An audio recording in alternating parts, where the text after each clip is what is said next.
Good morning. This hearing is called to order. This is a public hearing of the Committee of the Whole regarding Bill numbers 190152, 190153, 190154, 190155, and Resolution number 190164.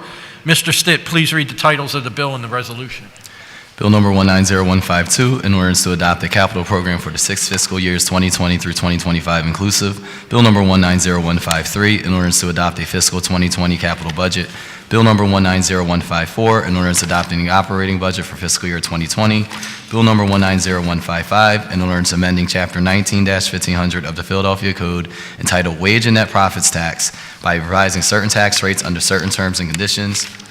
Resolution number 190164, resolution providing for the approval by the Council of the City of Philadelphia of a revised 5-year financial plan for the City of Philadelphia covering fiscal years 2020 through 2024 and incorporating proposed changes with respect to fiscal year 2019, which is to be submitted by the Mayor to the Pennsylvania Intergovernmental Cooperation Authority, the authority pursuant to the Intergovernmental Cooperation Agreement, authorized by an ordinance of this council approved by the mayor on January 3, 1992, Bill number 1563-A, by and between the city and the authority. Thank you, Mr. Stitt. Today we continue the public hearing of the Committee of the Whole to consider the bills read by Mr. Stitt that constitute proposed operating and capital spending measures for fiscal year 2020, a capital program, and a forward-looking capital plan for fiscal year 2020 through fiscal year 2025. Today, we are here to hear from you, the public, about the school districts. I repeat, the school districts' proposed budget and where you believe the school district should focus its spending priorities. To assure there is an opportunity for everyone here to be heard, we have certain ground rules. We ask everybody respectfully to respect. Your testimony should be about the school district budget and proposed spending priorities. All speakers must sign up in order to testify. So if you have not already signed up, please do so at the table over here to my left. Your name will be called in the order in which you have signed up. You will have up to 3 minutes to testify. Because we have a fairly extensive list here, we want to hold to that 3 minutes to be fair to everybody so other people aren't sitting around waiting for a long time. We have a timer here, real professional operation here. And when the timer buzzes, please complete your sentence and allow the next speaker to proceed with his or her testimony. Mr. Stitt, please read the names of our first speakers. Hillary. Oh, okay. We want to recognize that the chair of the school board, Joyce Wilkerson, is here. Ms. Wilkerson, welcome again. You had a long day yesterday. We welcome you back. Thank you. Mr. Stitt, our first. Hillary Leonardopoulos, Antoinette Holliday, and Jenny Bogani.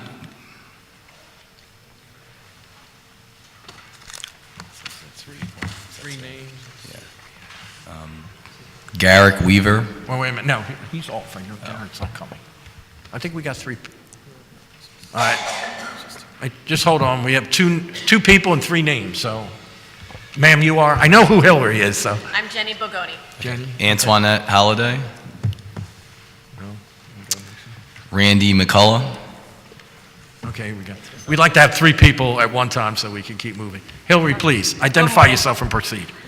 Good morning, council members. I'm Hillary Leonardopoulos with the Philadelphia Federation of Teachers. It is a pleasure to be here today. Thank you for the opportunity. I want to thank you not only for the opportunity to come speak before you today, but also thank you for remaining focused on prioritizing an investment agenda for our Philadelphia schools. So while our testimony today is focused on school facilities, I want to make clear that other critical issues remain, including teacher retention and burnout, recruiting and retaining educators of color, oversized classes, teacher vacancies, and school counselor and nurse ratios. We look forward to discussing and identifying actionable solutions with each of you, but today let's focus on school facilities. There's an urgent building crisis that threatens the health and safety of Philadelphia students and educators. Our efforts in this space are not new, and since 2017, we have worked in lockstep with council members as part of the Philly Healthy Schools Initiative. And as a founding member of that coalition, it is extremely gratifying to hear that our combined efforts have culminated in the district's plan to immediately begin to upgrade air conditioning in schools. I also want to highlight the work of Council Members Green and McCullough, who have authored some of the most rigorous lead testing requirements in the nation. Councilmember Gim's tireless work to advocate for air conditioning in schools has led to real commitments from the district. And the establishment of a facilities task force under the leadership of Council President Clark and headed up by Councilmember Quiñones Sanchez is also encouraging. One of the most critical components of making facilities improvements, in addition to securing financial resources, is the establishment and the implementation of oversight mechanisms based on best practice. By collaborating with the school district, we have made significant progress in our efforts to improve procedures and protocol. Despite these positive developments, we're still far from where our students need to be. To provide a context for just how pervasive our facilities problems are, we've submitted a number of data sets for your review. I encourage you to look through them by councilmanic district, and there you'll find a breakdown of individual schools' conditions. Allow me to highlight just a few key figures. If you look at the FCI, or Facilities Conditions Index, it's a scientific analysis of a school's overall condition, and it's based on a number of factors. And of the roughly 220 schools for which we provided data, 155 of them are classified as being in poor or critical condition. In those 155 schools, 88,000 young people and thousands of educators enter a building each day that puts them at the very real risk of being poisoned. More than 110,000 students enter schools where lead and asbestos are present. Mold, another pervasive environmental hazard, affects roughly 142 schools for which we had data. So that means 88,000 students learn in an environment where they are exposed to conditions that affect their respiratory health. While the data we've provided tells a distressing story, we're making real progress, and we're proud to have worked with many of you to establish the Fund Our Facilities Coalition. It's a coalition of lawmakers from all areas of government, as well as labor and community partners, and we've convened to talk about what the concerns are and what actionable solutions we have. So I've got good news and I've got better news, and then I'll conclude. The good news, for $170 million, just $170 million, we can invest in good plane cleaning jobs, window replacement, moisture remediation, lead stabilization, and more. And even better news, Mr. Stitt, you will like this, we are not asking for all of that from City Council. We are calling for $170 million from any and all government sources. We're not picky, city, state, and federal. Okay. So I'm happy to answer any questions. I appreciate all that you do every day, and I thank you for your time. Okay, thank you, Hogan. Thank you for working at it as quickly as you could, because we want to, again, be fair. Absolutely. And to everybody, if you have written testimony and you don't have the time to read it all, the whole written testimony will be made part of the record, so. Thank we you. appreciate that. So, you want to say something, or we want to hear from the other two? Okay. Yeah, okay. All right, whoever would like to go next, and then we'll have any questions or comments. All right. Good morning, Councilman Greenlee and other council members. Thank you for this opportunity to testify today. My name is Jenny Pagani. I'm the executive director of the Read by Fourth campaign, and we are a coalition of partners that are working together to make sure children can read on grade level by the time they enter fourth grade, which we all know is a critical marker for their future success. Comprehensive research has shown us what the key levers are to make sure children are reading on grade level. We know it's school readiness at kindergarten, daily attendance, quality classroom instruction, out-of-school time learning, and the engagement of families in that process. This understanding has led us as a city, as a coalition of partners, including the school district, to have a clearly articulated, intentional, strategic, evidence-based, and most importantly, collective approach to improving early language and literacy skills in all of our children. The approach you see happening in Philadelphia is the largest scale and most complex effort of its kind in the nation, and as a result, we are seeing progress. Here in Philadelphia, third grade reading scores are up. More children are participating in quality pre-K, which for us is a proxy of kindergarten readiness. Attendance rates in the early grades are improving, and more children are connected to literacy-rich environments in the summer months. This progress is being made because of the amazing work of our partner organizations, of which the school district is obviously one of our key partners, and that is why I'm here today. I'm here to ask you to ensure that the district continues to invest in the early literacy work that it has been doing so well for the last several years. I want you to know that the work being done by our school district in the realm of teacher coaching on how to teach reading is some of the best work being done in the country right now. We spend a lot of time in our city frustrated with the state of our public education system, but in the midst of fiscal struggle and a downward trend in many of our social indicators in our city, our district is setting a national bar and showing others how to effectively shift teacher practice at a system-wide level in a way that's supportive of teachers, but still impacts positive student outcomes. Several years ago, the district made a bold decision to invest in teachers and classrooms across the entire system of elementary schools. They laid out and executed a plan to provide a summer training institute and ongoing embedded coaching in every elementary school. As a result, you now see in every elementary school in the district, a coach who is there to specifically support teachers in adapting their teaching approach around reading to what evidence shows is the best way to do so. Teachers are embedding more phonics, they are able to personalize instruction time, and they are effectively using the entire literacy block to meet the varied needs of the students in their classrooms. You also see leveled libraries of books in each classroom aligned to the district's curricular themes. This means teachers have the tools and resources they need to meet the child at their literacy level with appropriate strategies and resources. And each year, the district is renovating classrooms with furniture that better supports these teaching approaches. I can honestly say this is the most massive, comprehensive, and impactful systemic change I have ever witnessed in the district's undertaking. We are beginning to see evidence that it's working. In 2015, the percent of 8-year-olds reading on grade level has, since 2015, that percentage has increased by 8 percentage points. We now know that work like this to change the system takes time. So the fact that we're seeing outcomes already gives us hope. But we also know that we have to keep going because we're on to something here. We've got the right strategies. We need to continue to invest. Okay. Thank you. Thank you very much. Sir, please identify yourself and proceed. Thank you. Good morning, Councilman Greenlee and City Council members. My name is Randy McCullough, and I'm the Chief Human Resource Officer at Rhodes Industries. Rhodes is a family-owned business founded in 1896. What started as a small fabrication shop has evolved into a multidisciplined corporation that provides industrial fabrication, installation, and maintenance for commercial and government projects. Housed in the Philadelphia Navy Yard, Rhodes has built a major operation strategically placing our industrial services, large fabrication, government work near our maritime division on the Delaware River. Currently, Rhodes employs just about 200 employees, a little over 200 employees, with our touch labor making up a good number of those employees. Rhodes is supported by the Eastern Millwright Regional Council and Boilermakers Local 19. Our labor is comprised of various high-priority occupations such as welders, production and operating workers, machinists, and fitters.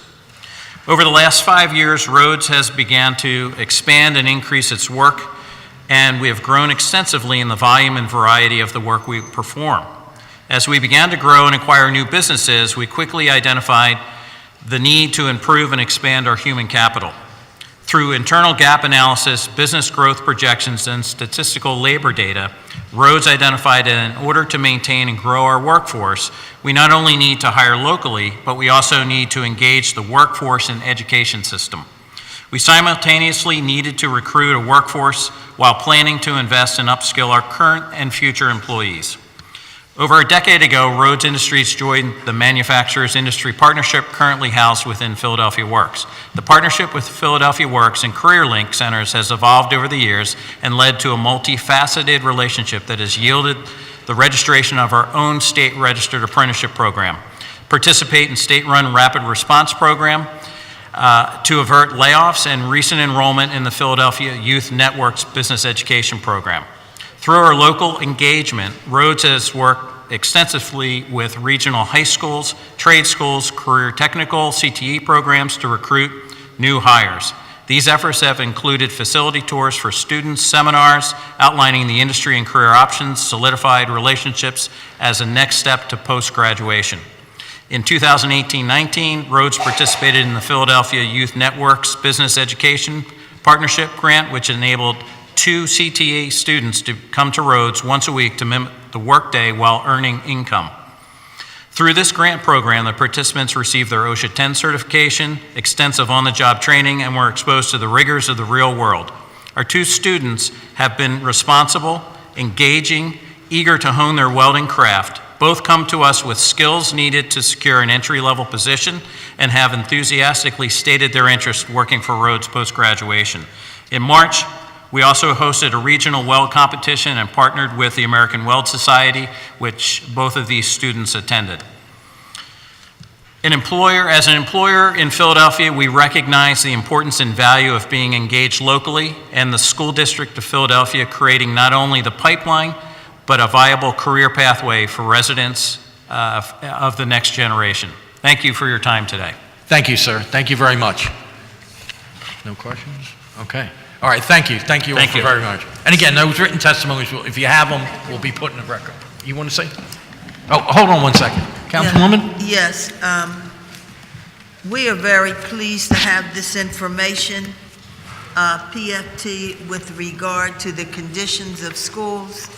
We're glad it's detailed, but it's very sad. Here we are in 2019, and we have so many schools, and it's even broken down in district, where they're in such bad condition, Yes.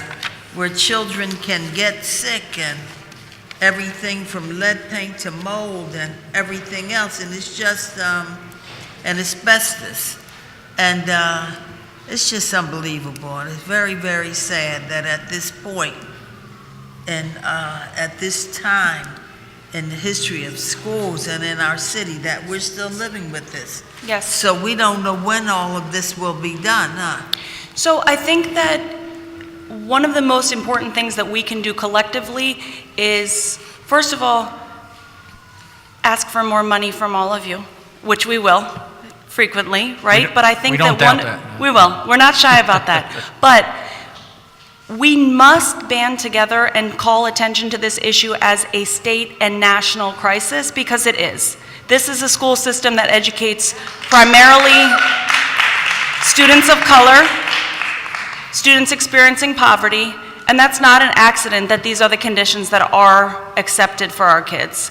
These conditions would never be permitted in a wealthier school district. They just wouldn't. So I think that the work that we do together as with you on the council and as a city will be critical in elevating this issue to a national level, and that's why we've established this Fund Our Facilities Coalition, because we believe that real change starts locally and real change starts when we demand it. And you know about the program with Children's Hospital? Yes, the lead testing?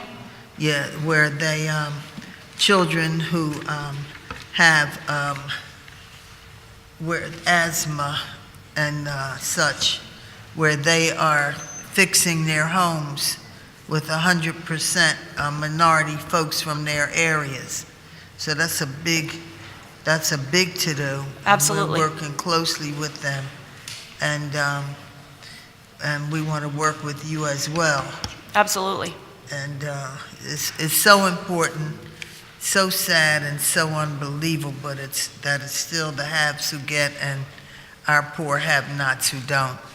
Thank you. Thank you, Councilwoman. Thank you all very Thank much. you. Thank you for your time. Thank you. Mr. Stitt, I'm calling it David Hardy. David Hardy, Raynell Brown Staley, Lynn Robinson, May I say, as they're coming forward, that David Hardy is just about the best person we have. You all know Boys Latin, and you know that he's continued to just move up and to be so helpful and so professional, and does everything he can to improve education and help our young people, and the young people whose lives he influenced are young professionals. They become young professionals. He's the real thing. He doesn't let it get him down. You know, sometimes you read things like this, and you just wonder why we are where we are. And But when we have people like David Hardy, it gives us hope that life's going to get better and that we can do something to improve these conditions. Thank you, Mr. Hardy, and you were here yesterday, and your folks, and we thank you for your fight for charter schools, and we thank you for your fight for education. Thank you, and God bless you. David, before you start, we try to get 3 people up here at a time, so we keep moving. Sure. Mr. State, you want to call a couple more names? I Sure. get some people on here. Rochelle Nichols Solomon, Okay, there we go. Jolie or Jolly Chrisman, Okay, all right, now we got 3. Okay, and remember, and let me just remind everybody, because we have a lot of people testify, please limit your time to 3 minutes, and any written testimony will be totally may be part of the record. David, why don't you start? All right, thank you. Thank you for those kind comments, Councilwoman Blackwell. Thank you. Good morning, Councilman Greenlee, and I want to say what people said yesterday, we're going to miss you around here. Thank you. All right, thank you. That's true. Thank you. Good morning. I come here today not to comment on the budget you will consider for passage, but to request that this austere body ensures that the funds reflect what the parents and taxpayers desire. In an election year, statements have been made to imply an increased opposition to charter schools in this chamber. Recent comments by the mayor that he prefers fewer charter schools has only added to the impression that elected officials have soured on the charter school model for public education.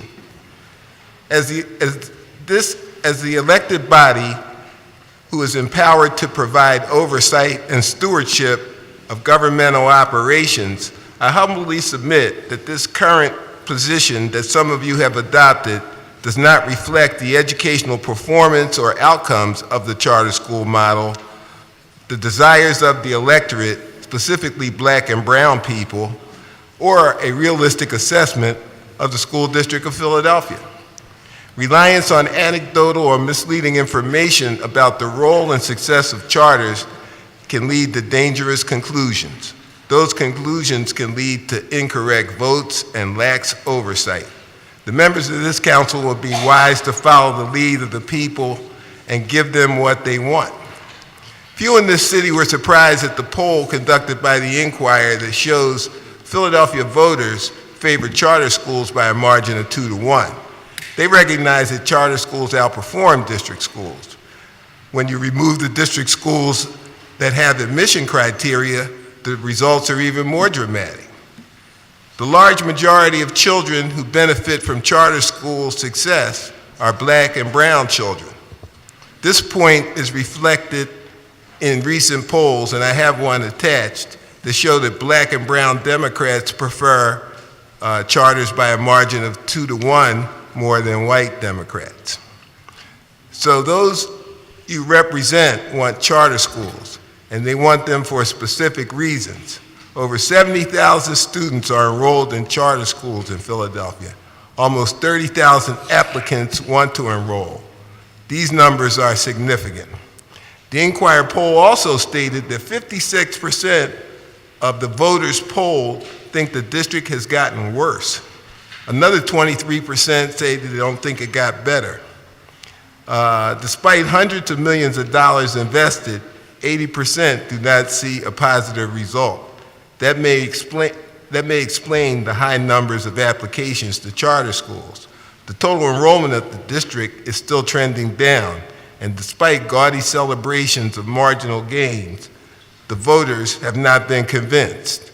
They have made the comparisons and the decisions. They want more charters. I hope that the mayor will be the mayor for all children, and I hope the council will look out for the people. That is what will happen if you all look at the evidence. Thank you very much. Thank you, Mr. Hardy. Appreciate your time and your work. Whoever would like to go next, please. Identify yourself and proceed. Good morning. I'm Rochelle Nichols Solomon, Thank you, members of City Council, for the opportunity to provide testimony on the school funding and budget. I stand here today as the grandparent of 2 Philadelphia public school students.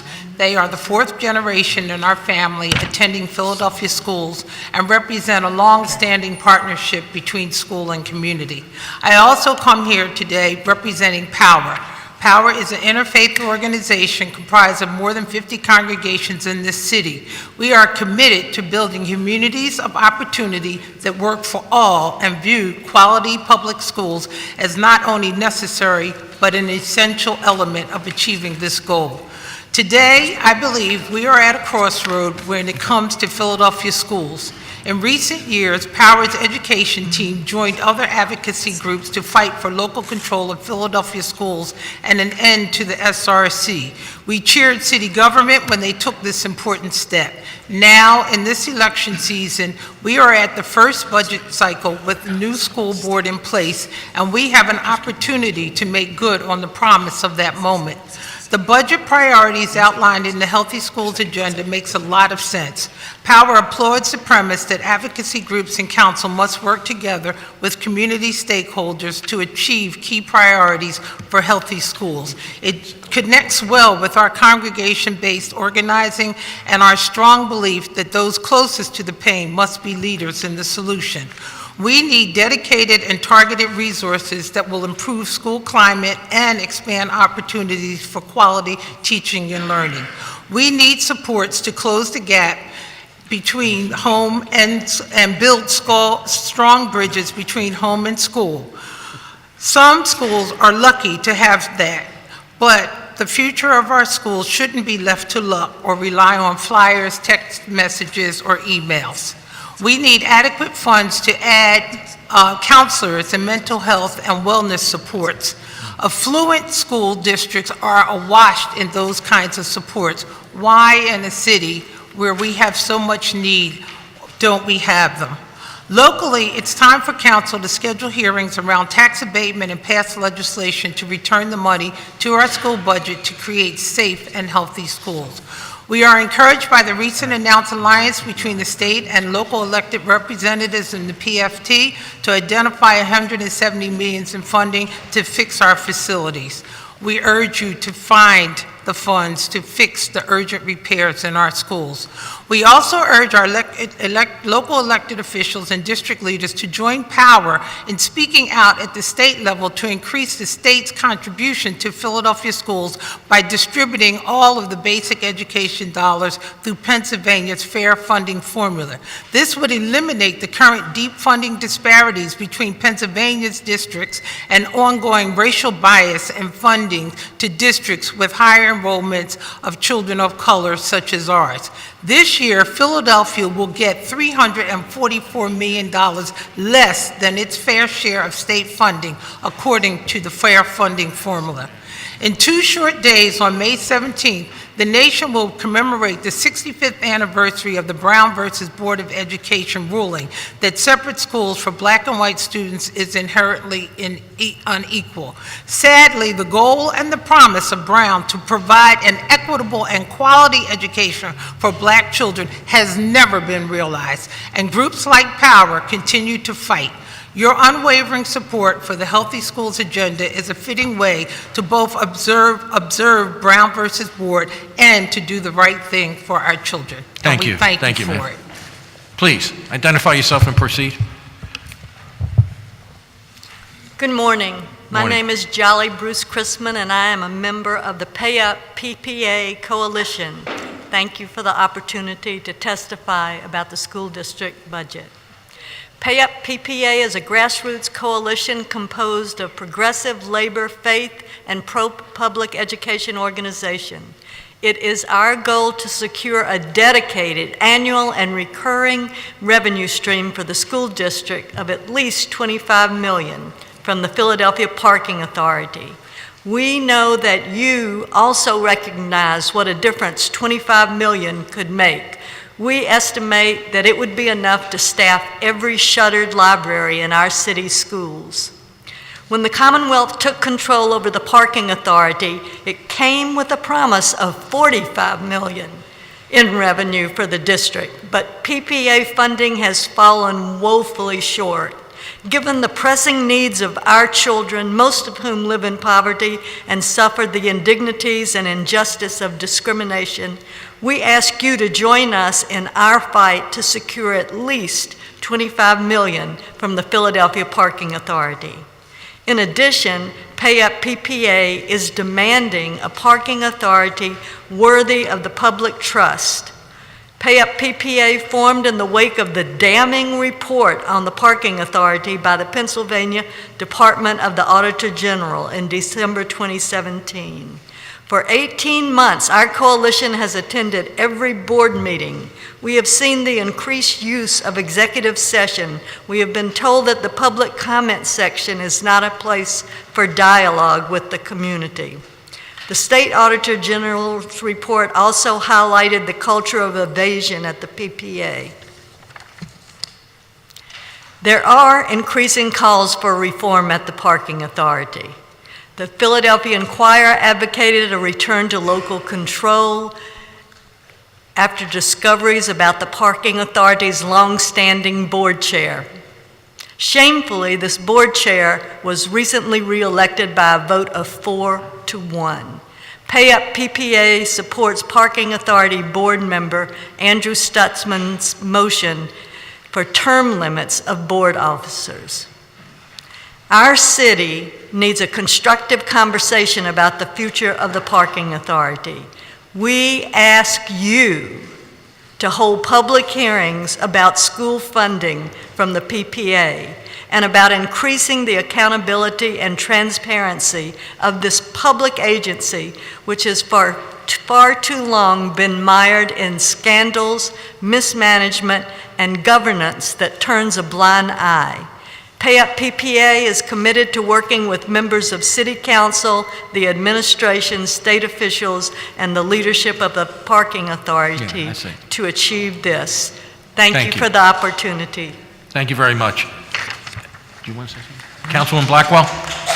Thank you. We want to thank you all for your testimony and for your willingness to try to come up with ways to deal with this issue. Again, I want to thank Mr. Hardy specifically on putting on the record how the public feels about charter schools and even what the waiting list is. And we have from the very beginning, and again, we applaud you for all that you do. Thank you, and God bless you. Thank you, Councilwoman. Hold on 1 second, Dave. Councilwoman Gim. Thank you very much, Mr. Chair. I want to thank Dr. Chrisman and Rochelle Nichols-Solomon for coming out here today, especially to talk about the need for full fair funding and the options that are before City Council. But the PayUp PPA Coalition, when we first started in 2016, when I first came in, the Parking Authority was scheduled to give about $3 million, I think was projected.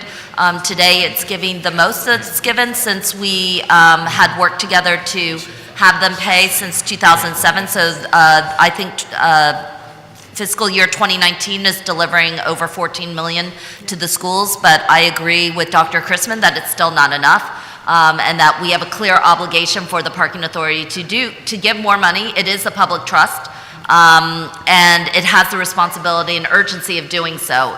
It takes over $250 million in taxpayer money, and it is billed as the most, we all know how speedy they can be, but we need those funds to go towards the public good.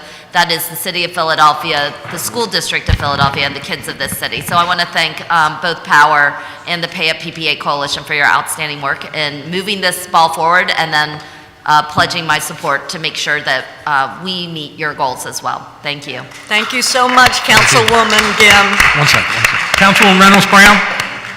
Good morning, everyone. I want to simply say thank you for showing up and offering your testimony. Knowing that the PPA is a state-regulated, state creation, if you will, have you all registered your strong voices at the state level as well with the Senate or the House Education Committee?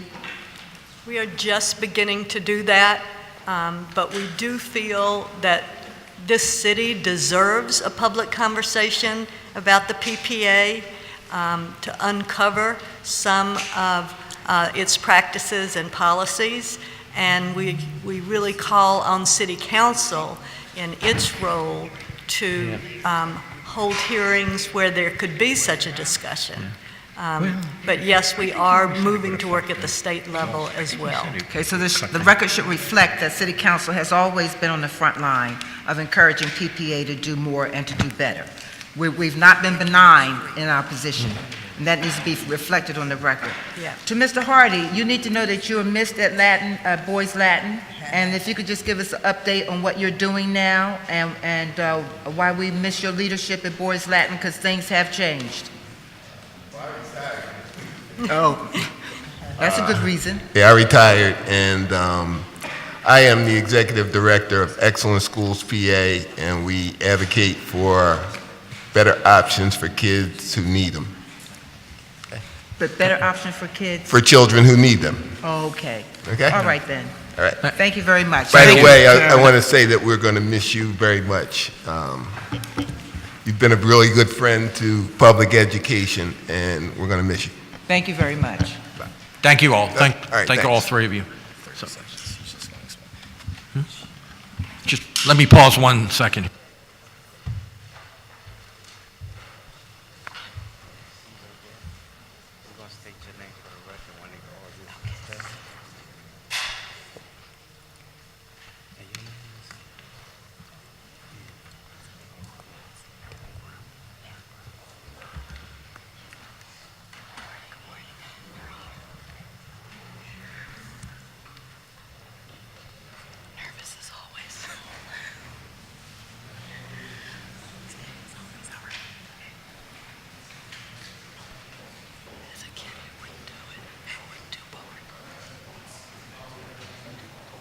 You want to call those names? Okay, sorry about that. All right, Mr. Stitt's going to call 3 more names. Looks like 2 already came up. So it's Antoinette Holliday,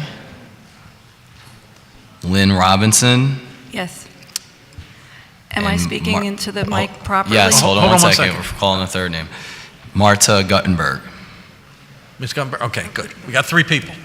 Please, identify yourself and proceed. My name is Reina Brown Staley, and I serve as the Policy Director of for the Education Law Center, an organization dedicated to ensuring that all Pennsylvania's children have access to quality public education. One of the basic requirements under our local constitution... Excuse me, ma'am, 1 second. What was your name again? Reina Brown Staley. You called while I was out of the room. Did you call her? I did, Okay. there was another person that was out of the room as well. So there were 2 people. So is Antoinette Holliday here as well? All right, go ahead, continue, Okay. ma'am, please. One of the basic requirements under our local constitution is that at least twice a year, the Philadelphia Board of Education, mayor, and council meet publicly to discuss the administration, management, operations, and finances of the school district. Yesterday's testimony from the board and district officials about new proposed investments is a welcome change from the many years when discussion of the district meant talk of school closures, staffing cuts, and toxic schools. Even with those investments, Philadelphia will rank below the majority of Pennsylvania school districts in per-pupil spending, despite taxing itself at a higher than average rate. The city's students need and deserve every dollar of the district's proposed budget, and we urge council to provide the requested funding.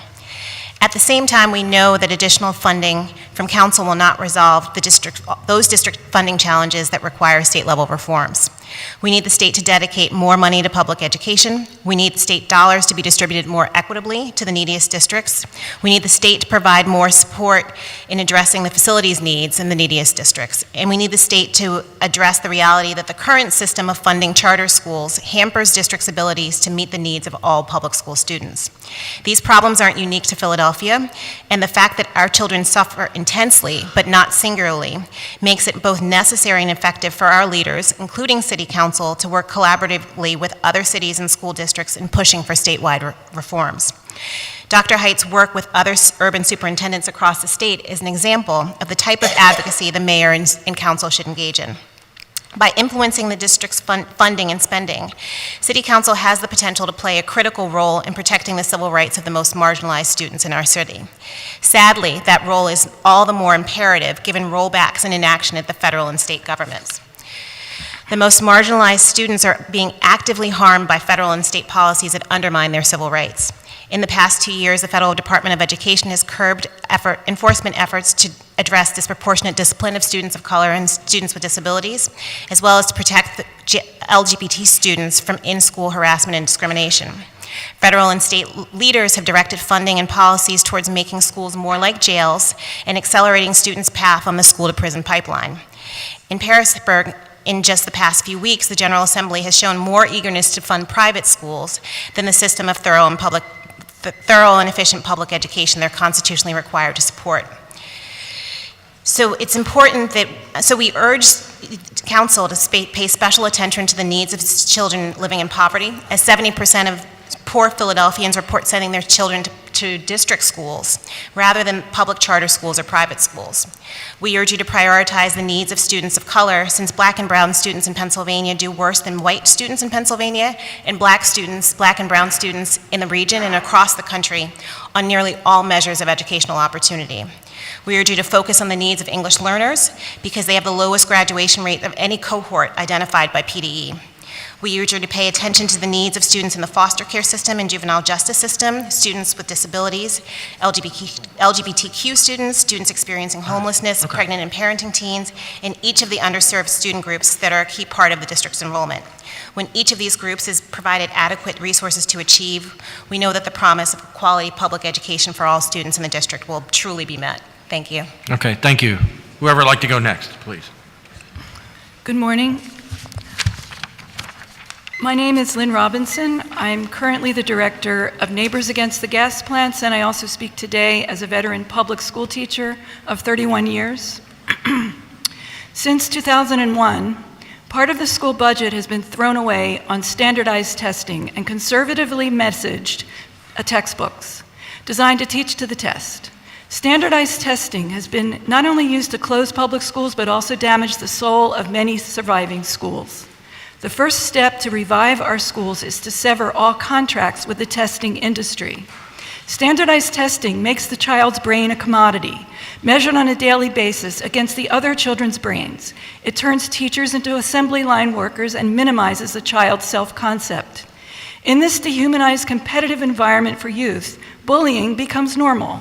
Any bullying programs are like the war on drugs. They will ultimately fail if the setup is rooted in pitting children against each other.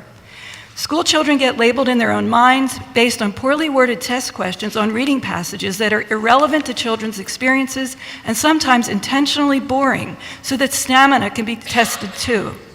The system keeps economically underprivileged and minority children in their economic class and protects upper class children from competition in later careers. School children need cooperative learning, theme-based cross-curricular learning, discovery learning, project learning, and a smaller adult-to-student ratio. We need to ditch the poison of data-driven relationships in school buildings. I'm here today to talk about physical poison as well. Many children come to school with a burden of poor physical, mental, and emotional health, and their families who care for them are burdened with poor health as well. In the poverty zones of Philadelphia, we see the highest disease rates from cancer to asthma, as well as the most toxic air. Those zip codes are also the hottest in the summer baking and air pollution inversions. I'm specifically referring to central North Philadelphia, especially the lower northwest portion, which includes Nicetown, lower Germantown, and lower East Falls. You really do have to stop SEPTA's power plant in Nicetown from operating. If a lie is repeated enough, people believe it. SEPTA sold the project to you as small and benign, using outright lies and some lies of omission. For the next 20 or more years, the plant will add approximately 73 tons of toxic material to the air. It's worth noting the climate crisis, since children have to live in the future. Most of the toxic materials are greenhouse gases, and the plant will also add 34,126 tons of carbon dioxide and an unknown amount of methane. Did you know that SEPTA has a plan on paper to expand the power plant? Will you allow that too? There is no excuse for council shrugging this off. SEPTA has absolutely no need to generate electricity on site for regional trains that pass through Wayne Junction. They are doing this for one reason only. Pennsylvania is a fracking state. The powerful natural gas industry has used politicians to pressure SEPTA to buy gas. The site, I'm going to skip that part. Okay, I'm going to skip that too. SEPTA is afraid to lose state funding, so it made this project happen and dumped it into a poor black neighborhood. They don't need it to operate the trains. Is city government too afraid of Harrisburg to stand up and block the project? If you want Philadelphia to get its schools functioning and thriving, look at destructive educational practices, physical poison inside the schools, and don't allow any more toxic dumping to be dumped in children's neighborhoods. Stop SEPTA's gas plant, you know what to do, and can find the how to do it. Okay, thank you, ma'am. And your full testimony can be made part of the record if you turn it in. Thank you. Please, ma'am, identify yourself and proceed. Thank you. Good morning. My name is Marta Gutierrez. I'm a member of POWER. I'm a retired CHOP pathologist. I'm giving you all my bona fides so that when I begin my rant, and some of you have seen me at demonstrations, you may recognize me. I'm aware that a kind of game is being played here, a game called Ain't It Awful?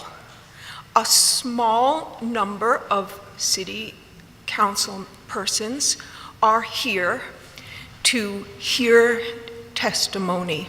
Most of you are not here. Some of you who are here, I have noticed, are not actually listening. I hope that you will pay attention at a later time. I want to remind you that the organization that has been mentioned already, POWER, Philadelphians organized to witness, empower, and rebuild, have done the heavy lifting for you.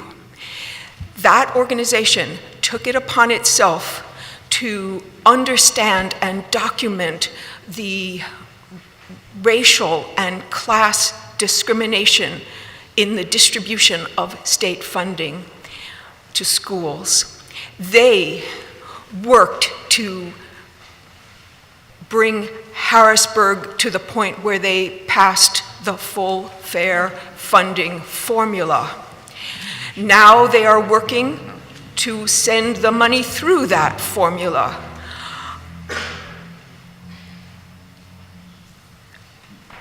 When I've visited City Council before, the explanation of problems was always, we can't fix it, tell Harrisburg, lobby Harrisburg. We've done that. It's your turn to step up. I'll tell you about something that you can do right here in the city of Philadelphia without asking Harrisburg's permission or help. You can end the tax abatements.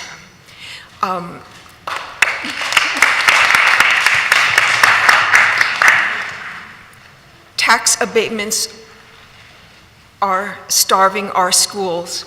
Everybody has been saying to you, city council people, we're here to ask for money. You're sitting on a pile of money. Okay, all right, thank you. Thank you very much.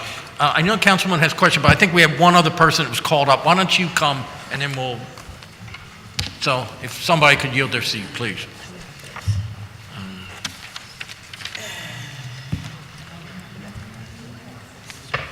Good morning. Good morning, please Council. identify. Yes. My name is Antoinette Holliday, and I live in the 3rd District. That's Janie Blackwell's district. My thing is, I pay taxes for schools and just trash to be picked up. But I'm concerned about the school that I'm in because we lost a child in it, BB Comedies. An 11-year-old committed suicide, everyone. And it did not get no light on it. It didn't get a concern. It got a little bit like this, but everybody should be outraged that this child is gone. Bullying is a problem in our schools, period. Parents don't come unless their child is suspended to reinstate them, only for it to go back over again. We fight and constantly argue about this situation. Now, Ms. Blackwell and State Representative Roebuck is willing to meet with the teachers so we can find out what teachers actually need from the students and their parents. Parents need to be a part of their children's education. That is a must. I'm sick and tired of going to that school every day and I see a student cussing out a teacher, fighting the teacher, throwing chairs at teachers, not getting the education that they're supposed to be getting. Cell phones should not be in school unless there's an emergency only. We're here to learn so we can become better citizens in this city. And I think it's a disgrace that nobody's really paying attention to this. Ms. Helen Gim is willing to work with us at all costs, and she's there. She comes to the school. Dr. Height, and I'm going to say it loudly, Dr. Height, I need you to come to my school and pay attention because we have 214 schools, and we got 42 at the top. And I would like to see those tops, and I would like to see my school, BB Comedies, at the top. And we need to get together, people, and start taking care of our children. They are the most important people in this world. And that's all I have to say. Thank you. Okay, thank you, ma'am. Thank you very much. Thank you. All right. For everybody's attention now, we're going to pause in the public testimony for just a brief period of time because we have to take care of some, I guess, basically housekeeping things here. So we will be back to public testimony in just a few minutes. At this time, we would like to submit for the record proposed amendments to the capital program and capital budget. I will defer to the administration, Ms. Adams and team here, to describe the specifics of what the amendments would accomplish. But I want to add, and I'm going to say it at the end too, we're not voting on anything today. This is just submitting some amendments to the budget. Ms. Adams, please. Thank you, Councilman Greenlee and members of council. My name is Anna Adams. I'm the budget director. Joining me at the table is Palin Chen, who's deputy budget director for capital. We're here to describe the amendments on the two capital bills, the capital program amendment and the capital budget amendment. These two bills amend the FY20 capital budget and the FY20 to 25 capital program to add $20.3 million in operating revenue, which is CR appropriations in FY20, $1.497 million in pre-finance loan, which is CA appropriations, $6 million in other government TB appropriations, approximately $5 million in state SB appropriations, and $21,000 in private PB appropriations in FY20. The bills also reduced the FY20 new loan CN appropriation by $16.9 million. The operating revenue appropriations will allow the city to pay for the voting machines and a roof at a library with operating money instead of borrowing money so the city doesn't have to incur the cost of debt service. The other government TB appropriations will be provided as seed funding for rebuild projects, and funding will be added in the Commerce Department for an investment in the Navy Yard quay wall. This amendment also allows for the fit-out of a childcare facility in a public building, LED lighting as part of the Market Frankfurt Elevated Rail project, and includes minor administrative changes and technical amendments. I'm happy to answer any questions you may have. Any questions at all? Councilwoman Gim? So could you clarify for me with regards to the money, can you clarify what is the money that is going over towards the new voting machines? Is that part of this Yes, so this allows us to use operating revenue to cover the cost of so basically it's a transfer of general fund money to the capital budget to cover the cost of the machines rather than us having to take out debt service to cover that cost. And then is this the full budget amount for those machines, or do you anticipate that the machines will cost any more than this? The cost will be more than that 20 million. We're anticipating it's around the 25 million mark, but we'll use kind of some existing resources to cover the rest, existing appropriations to cover the rest. And so you're sure that that the cost of it will be limited to this in terms of the transfer, we just can't cover? So this is just showing, this is just allowing us to transfer 20 million. This will allow us to have the appropriations of $20 million from our existing general fund budget in FY19, and then it's basically allowing the appropriations to be spent in the FY20 capital budget. So it's not, we're not therefore having to borrow money to cover those costs. We had originally thought we'd have to borrow, but we're we're transferring money over from the operating budget to the capital budget. I just want to clarify that this is the full amount that we expect to have transferred over and that you'll be able to cover the rest of it, you believe, through the existing operating budget, and that the machines are going to be in use? Yes, so the total cost of everything it's kind of everything for the voting machines and the poll books and the printers and everything else. There's a combination of operating money that we need to fund. So some of the items aren't capital eligible because they don't have a long enough useful life. So for example, printers, there's a component of the voting machines that are printers. Printers themselves are not capital eligible, and so we have included those, and as you consider the operating budget, the costs of those sort of things are included in the operating budget, and actually we have a transfer ordinance scheduled for tomorrow, which also includes some of those things to come out of operating funds.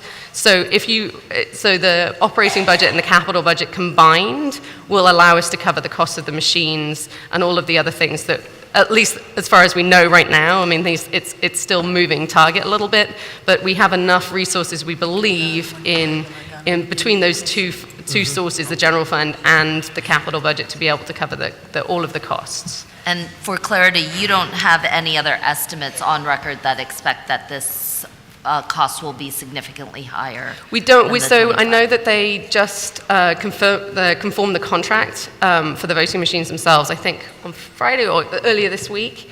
And so we've got the costs that we've assumed, and that's what we've built into the budget. Obviously, with any of these projects, there's always a risk that as things go along, things change. But right now, we believe we have covered the cost of all of these things. Okay, and then the cost is $25 million is what's expected for the cost? Yes, so the cost in the capital budget is around somewhere between 25 and 26 million. Okay. And then there are costs on the operating side, which we can get you the total of what we've budgeted and where we've budgeted it. But there are additional costs. So, for example, tomorrow for consideration at the Committee of on the Appropriations Committee, we have about $5 million showing that is needed for poll books and printers in the FY19 budget. And then there are additional costs for warehousing in the Department of Public Property. And then there are additional costs in the Office of Innovation and Technology for an owner's rep, a sort of a consultant to help us through the project. So it's in a variety of departments. So are we in the 30 million mark, or are we above? I think we're above 30 million 30 million. altogether, yes. But the machines themselves in the capital budget is somewhere between 25 and 26 million. All right, thank you. Thank you. Councilwoman Sanchez? Thank you. The decision to use general operating money versus capital money that we have in the account, why was that made? So as we were looking at the operating budget this year in FY19, we are always constantly looking to find ways that we can reduce our debt service, and we saw an opportunity in this fiscal year as our revenues are coming in a little better than we'd anticipated, that we thought this would be a good opportunity to offset some debt service costs, and we're going to prevent some debt service costs in the future. And so that was kind of the decision making here. Do we not have enough money in our capital for unutilized or capital to cover that expense? So we do have carry forward, if that's your question. Yes, we do have carry forward in a variety of departments, and some of that carry forward will be used kind of in the short term to cover some of these costs.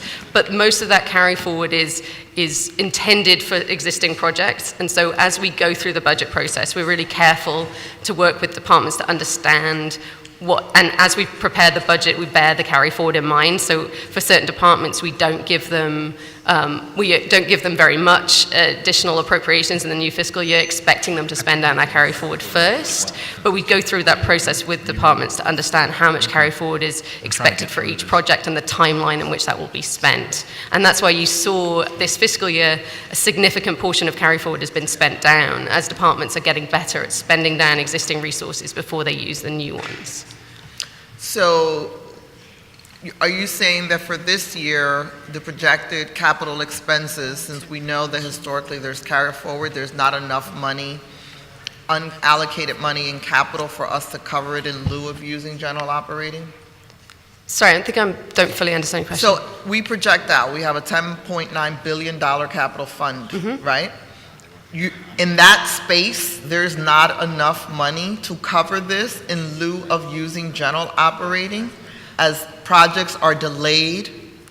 Yeah, and that's a part of our analysis that we do. So, for example, in OIT, looking at their projects, so they have some carry forward, but we also know that the way that when we work with them on the timing of when we expect that carry forward to be spent down, and so we expect a lot of that to be spent down in preparation for a couple of really big projects beginning in FY20, including replacing FAMOUS, replacing TIPS, these big things that end up kind of eating really quickly.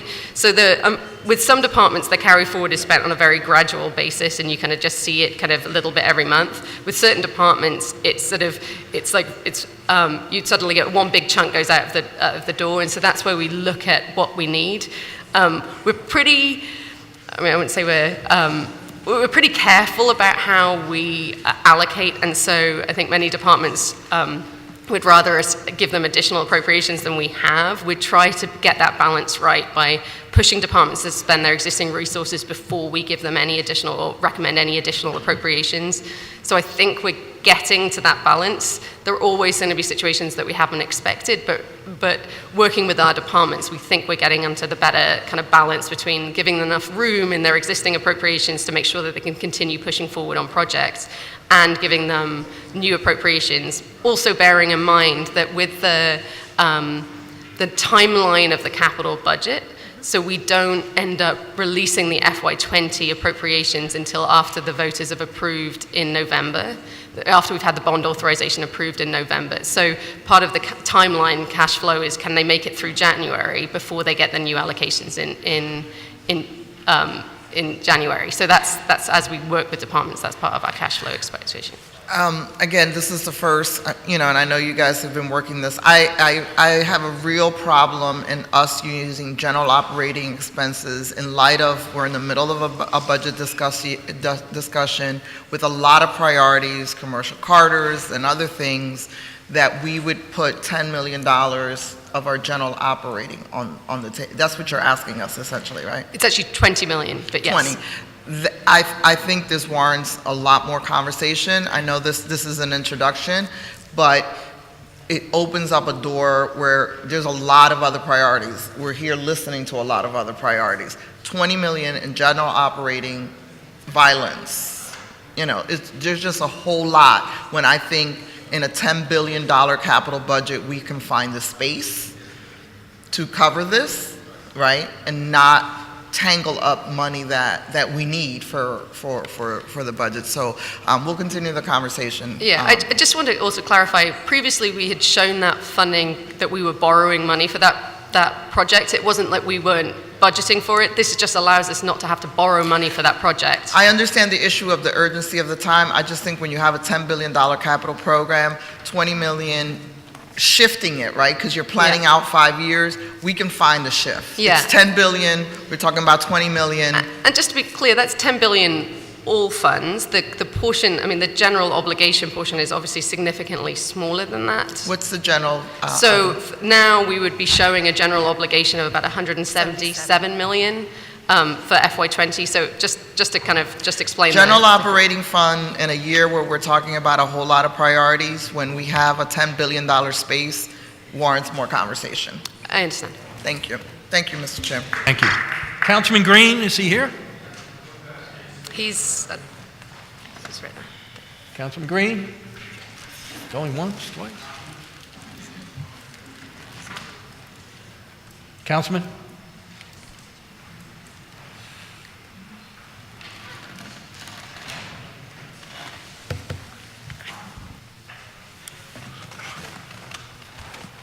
Thank you.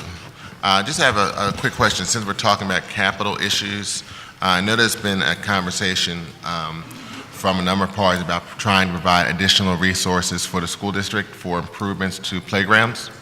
And there was a thought of trying to use capital dollars, but my understanding is that the administration does not want to use capital dollars, but want to use operating dollars. So I just want to make sure that's the understanding from my perspective. I think part of the challenge that we have on using capital funds is that we don't own those assets.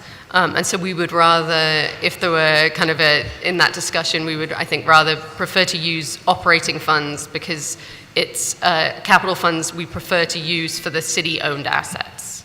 And school district facilities are owned by the school district, not by the city. Okay, but it's my understanding you could use capital dollars, based on the research we've done, you could use capital dollars for improvements to school district facilities because just like the city, they're a tax-exempt entity. I believe that the law department has written a legal memo saying just that, yes. Right. But the preference would be to use operating dollars as opposed to capital. Yeah, I think from a financial policy perspective, we would rather own the asset ourselves, and then as we make the investment, we would rather use as the city is borrowing money for that, we would rather use that funding on city-owned assets. Okay, and my understanding that's something that the administration plans to support. I think that's where we're going to be in conversations with City Council when we get to that point. Yeah. Okay, that was very clever. That's a typical answer, isn't it? I was trying to sneak it in there. I could have predicted she was going to say that. I'm channeling my I was role. trying to sneak in a commitment for the school playgrounds. But I mean, one of the reasons why I think this is a good opportunity, we have the Rebuild Initiative where we're investing in our parks, recreation centers, and libraries. We have a private entity that's actually making a commitment to invest in our school playgrounds. And so this, to me, this is almost like a rebuild part 2. Where we have an opportunity to invest in our school playgrounds, which are community assets, just like our recreation centers that are used as part of the community, not only by children during the school day, but also after the school day by friends groups and others. So to me, it's an investment, especially when you have private entities willing to partner with the city. This is a way to provide additional space for recreation, physical exercise, and enjoyment for not just young people, but also people throughout the city of Philadelphia, and we have schools all throughout the city in every neighborhood of the city. So I think it provides an opportunity to make that investment, as well as seeing some of the tours I've done, the ability to reduce stormwater runoff, because a number of our school playgrounds are asphalt, which adds to the stormwater runoff that we have. So anytime we can invest in our school playgrounds and put those playground material in a more porous material, so absorbs the water and does not do the runoff, that helps the water department, helps our general fund, but also helps our citizens in the city of Philadelphia by having better play areas that everyone can enjoy.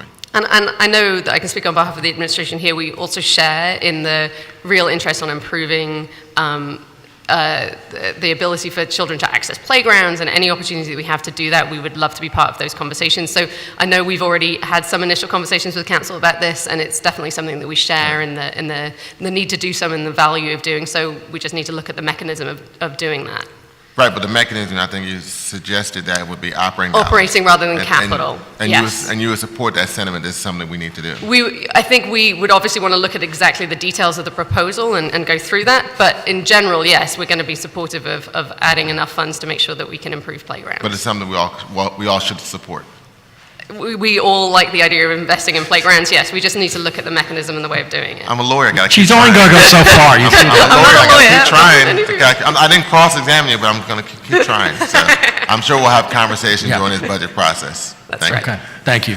And again, I want to remind everybody, we're just offering this amendment today. We're not voting on anything. So we have a room full of people who've been patiently waiting for the school. Please, Councilwoman Gim. Thank you very much, Mr. Chair. I just wanted to clarify, I want to make sure that you don't expect this to impact other capital expenses that we have on the books. Like, for example, we've got, several million in library repairs for the Free Library of Philadelphia. Will that be impacted at all? So this will allow us, so as you saw in this amendment just adjusts the kind of the source of funding for voting machines. It doesn't cut from anywhere else to cover that cost. We know one of the challenges we do have, because of the large cost of the voting machines, it does challenge everywhere else in the budget, but we've already made those kind of trade-offs as we put the budget together. And so as you consider the whole budget, that's part of that trade-off. It's the difficulty in making sure that we're investing in all the right resources in the right places. So we have added additional funds for the library, and this amendment actually adds additional funds on top of that. But yeah, it is a difficult trade-off, I think, and it is a large cost. The voting machines are a large cost, and unfortunately, as we've talked about in previous hearings, the reimbursement that we're going to receive from the state doesn't cover the cost of the machines for us, and so it is a difficult challenge. All right, thank you very much. Okay, just for the record, we're taking this action now because a requirement in the charter concerning the amendments to the capital program. Before council can enact an amendment to the capital program of this nature, we must request through the mayor the recommendations of the planning commission. Commission has 30 days to which to respond to its recommendations, so we want to start the clock running now. Okay, I think council members have copies of the amendments. With that, at the appropriate time in the future, the amendments will formally offered either while this committee is in public meeting or on the floor of council. Again, this is start that clock, 30-day clock running. With that said, Councilmember Blackwell will submit the amendments for the record, and I recognize Councilmember Blackwell for that purpose. Thank you, Mr. Chairman. I submit the proposed amendments to bill numbers 190152 and 190153 so that they may be placed on the record with no further action, though, at this time. Thank you, Councilwoman. We'll see the stenographer receives a copy of both amendments so that they may be part of the record. Now, let's move back to what we were here for in the first place, public testimony on the school budget. So, Mr. Stitt, you want to call the next names, please? Pardon me?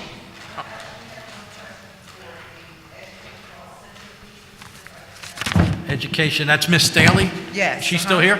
Okay, please.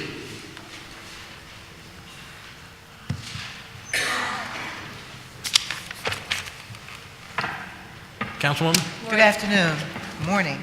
So please, if you will, my office received a number of calls regarding this category called crisis for young people and what you know about that. If you could simply put it on the record, the school district of Philadelphia yesterday provided answers in how they seek to cope with young people who may teeter in that space, and how they have some strategies in how they work with young people and families who teeter in that space. So if you could simply put on the record your understanding of what this crisis category is called and what clear and present danger, I believe it is. So we have gotten calls from a number of families where students have been, who have had behavioral issues, sometimes students with disabilities, who... Pull the mic closer, please. Sure.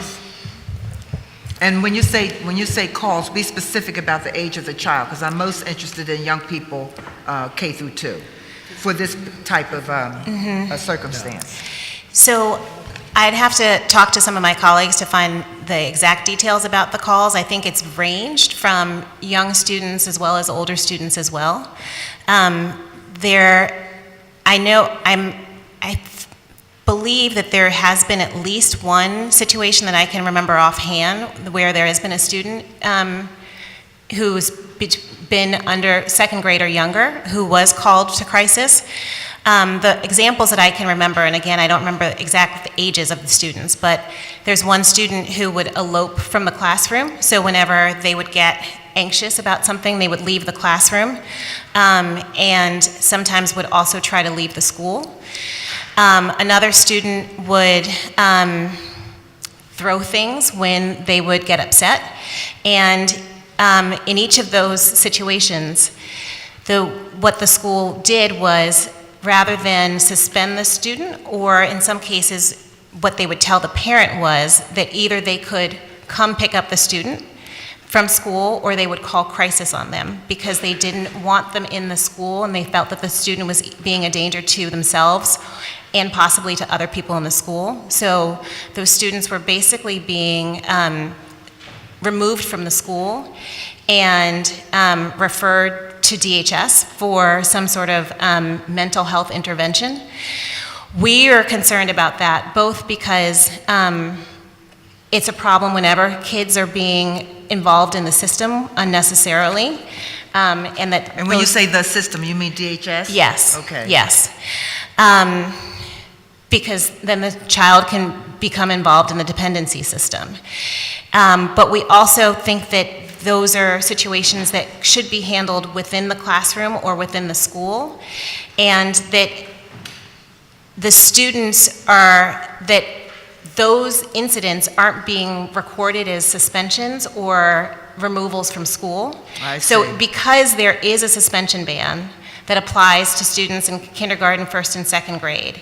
If there are students who are in those grades who are being referred to crisis, that's not being reported as a suspension.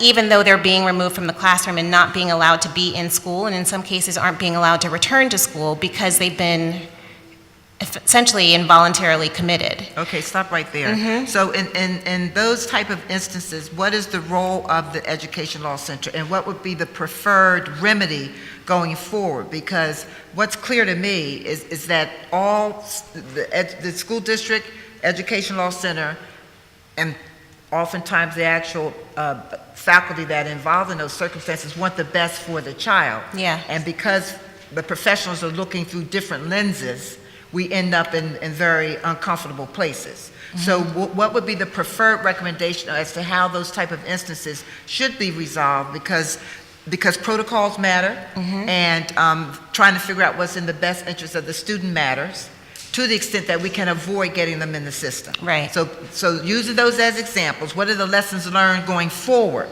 and how your Education Law Center and the school district can work closely together on matters like that? So what we do now when we get those individual calls is that we contact the district, the Office of Student Rights and Responsibilities, and have them deal with individual situations. Okay. But it's possible that there are families that are having the same situation happen to them that we don't know about because they don't call our office. I see. So we have information about those individual circumstances and can address them, but we don't have a way of addressing what could be a larger and more systemic problem.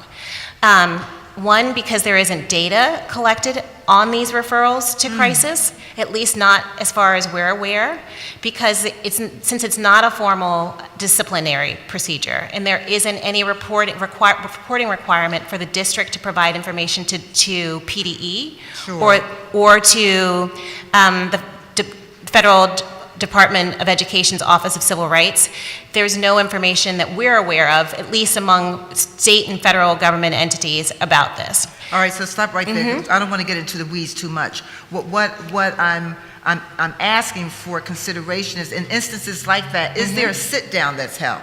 Because you can't hold people responsible for that which you have not brought to their attention. Because in the end, we're seeking to be allies on behalf of these children and not adversaries. Right. So is that a part of procedure where there's sit-downs occasionally, monthly, or whatever, that gets the Education Law Center and the school district at the table, focus on ABC child, with the goal of fostering a remedy for their circumstance? For the individual child, yes. And we don't know how large of a problem it is, other than the individual calls that we have, and we don't think that the district itself would know, because there isn't a way of holding principals and teachers and people in the school accountable. All right, so has that ever been formally registered with the school district, what you just stipulated? Has that concern ever been formally registered so that we can do better systemically in saving these children? I'm asking the question. Yes, I believe my colleagues who get these calls have had conversations with the Office of Student Rights and No, I didn't say Responsibilities about that. conversations. I said formally registered. Formally, there's not been a formal conversation about this specific issue where the Education Law Center and the school district have sat down to address this particular policy. All right, so with that said, and remembering what the school district shared yesterday, the ask would be that happens. Because, period, that's the only way we're going to do better in trying to save these children who are in heart-wrenching situations. It has to be a formal sit-down where you share with them, we need data. And if we're all serious about wanting to save these children, then work with us, because what we have is anecdotal experience. And as you said, there could be far many more instances that you're unaware of. To the extent that you have the information collectively, then remedies can be fostered. And so I wanted you to put on the record where you are, because you're looking at through one's lens. We get the calls in our office, so we become alarmed. And now we've had both you and the school district at the table. So what is clear to me is that we're talking like this instead of like this. Right. So that would be the ask. Okay. That there be a formal sit down to examine how the system is not working and what those two worlds can do collectively, collegially, to do better for these children. Okay, thank you. Okay? Okay. Thank you Yes. for the work that you do. Thank Okay, you. thank you, Mr. thank you. Chairman. Thank you for your time. Mr. Stitt, please call 3 more names. Lisa Haver, Linda Rubin, Samia Kim. All right, I see Lisa, what? Okay, I see 2. Is it Lisa, is that Linda? Linda. Okay. Samaya Kim. Hayden Smith. Okay, we'll call him. Dr. Molefi Asante. Okay, we got some, okay. All right, Lisa, why don't you start? Please identify yourself and proceed. Good morning. My name is Lisa Haver. I'm a retired teacher. I'm a co-founder of the Alliance for Philadelphia Public Schools, which is a grassroots organization of volunteers. We are not paid lobbyists. Good morning to all the council people who are here. Appreciate your coming back to listen to the public. And I want to thank School District President of the board, Joyce Wilkerson, for coming back and listening to the public too. We heard yesterday of the successes achieved by the school district and the challenges that it still faces. Most of those challenges are rooted in the fact that this district is underfunded by the state. The children of Philadelphia deserve to learn in non-toxic buildings, to have school libraries staffed by a certified school librarian, not just a collection of books in the classroom, to learn in classrooms that are not overcrowded and above the contractual limit of 33, which itself is too high. But there's no way we can address the financial needs of the district as long as we allow charters to operate in the way that they do now. The Pennsylvania charter law, described by the state's Auditor General as the worst in the country, gives great leeway to charter operators in every step in the process. Once a charter school opens, it is close to impossible to close it, no matter how poorly it performs academically or organizationally. The district just concluded 16 days of non-renewal hearings on, these are just the legal hearings I'm talking about, not even what happened before. 16 days of legal non-renewal hearings on 2 Aspira Renaissance schools. In my recent commentary published in the Inquirer Daily News, I estimated that the taxpayers put out about $10,000 a day, not just to pay for our lawyers, but for Aspira's lawyers too. And after the board takes its vote, Aspira can appeal to the State Charter Appeal Board. That will take at least a year before that decision is made, and we'll be paying for their lawyers then too. It will take years to revoke Aspira's charter. But if the district wants to close a public school, an actual public school, that would take just a few months, and there will be no legal hearings.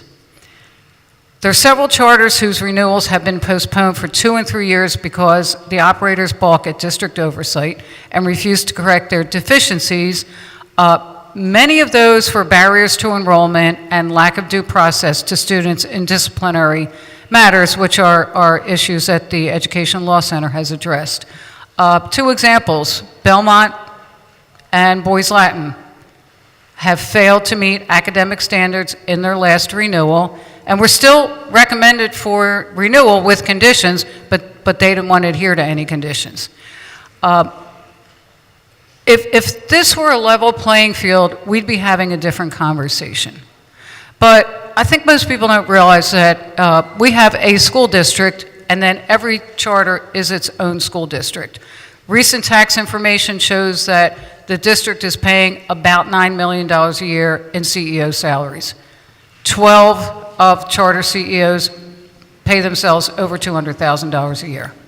The charter part of the budget is the fastest growing part of the school district budget. We need more funding, but that's not where we need our funding to be going.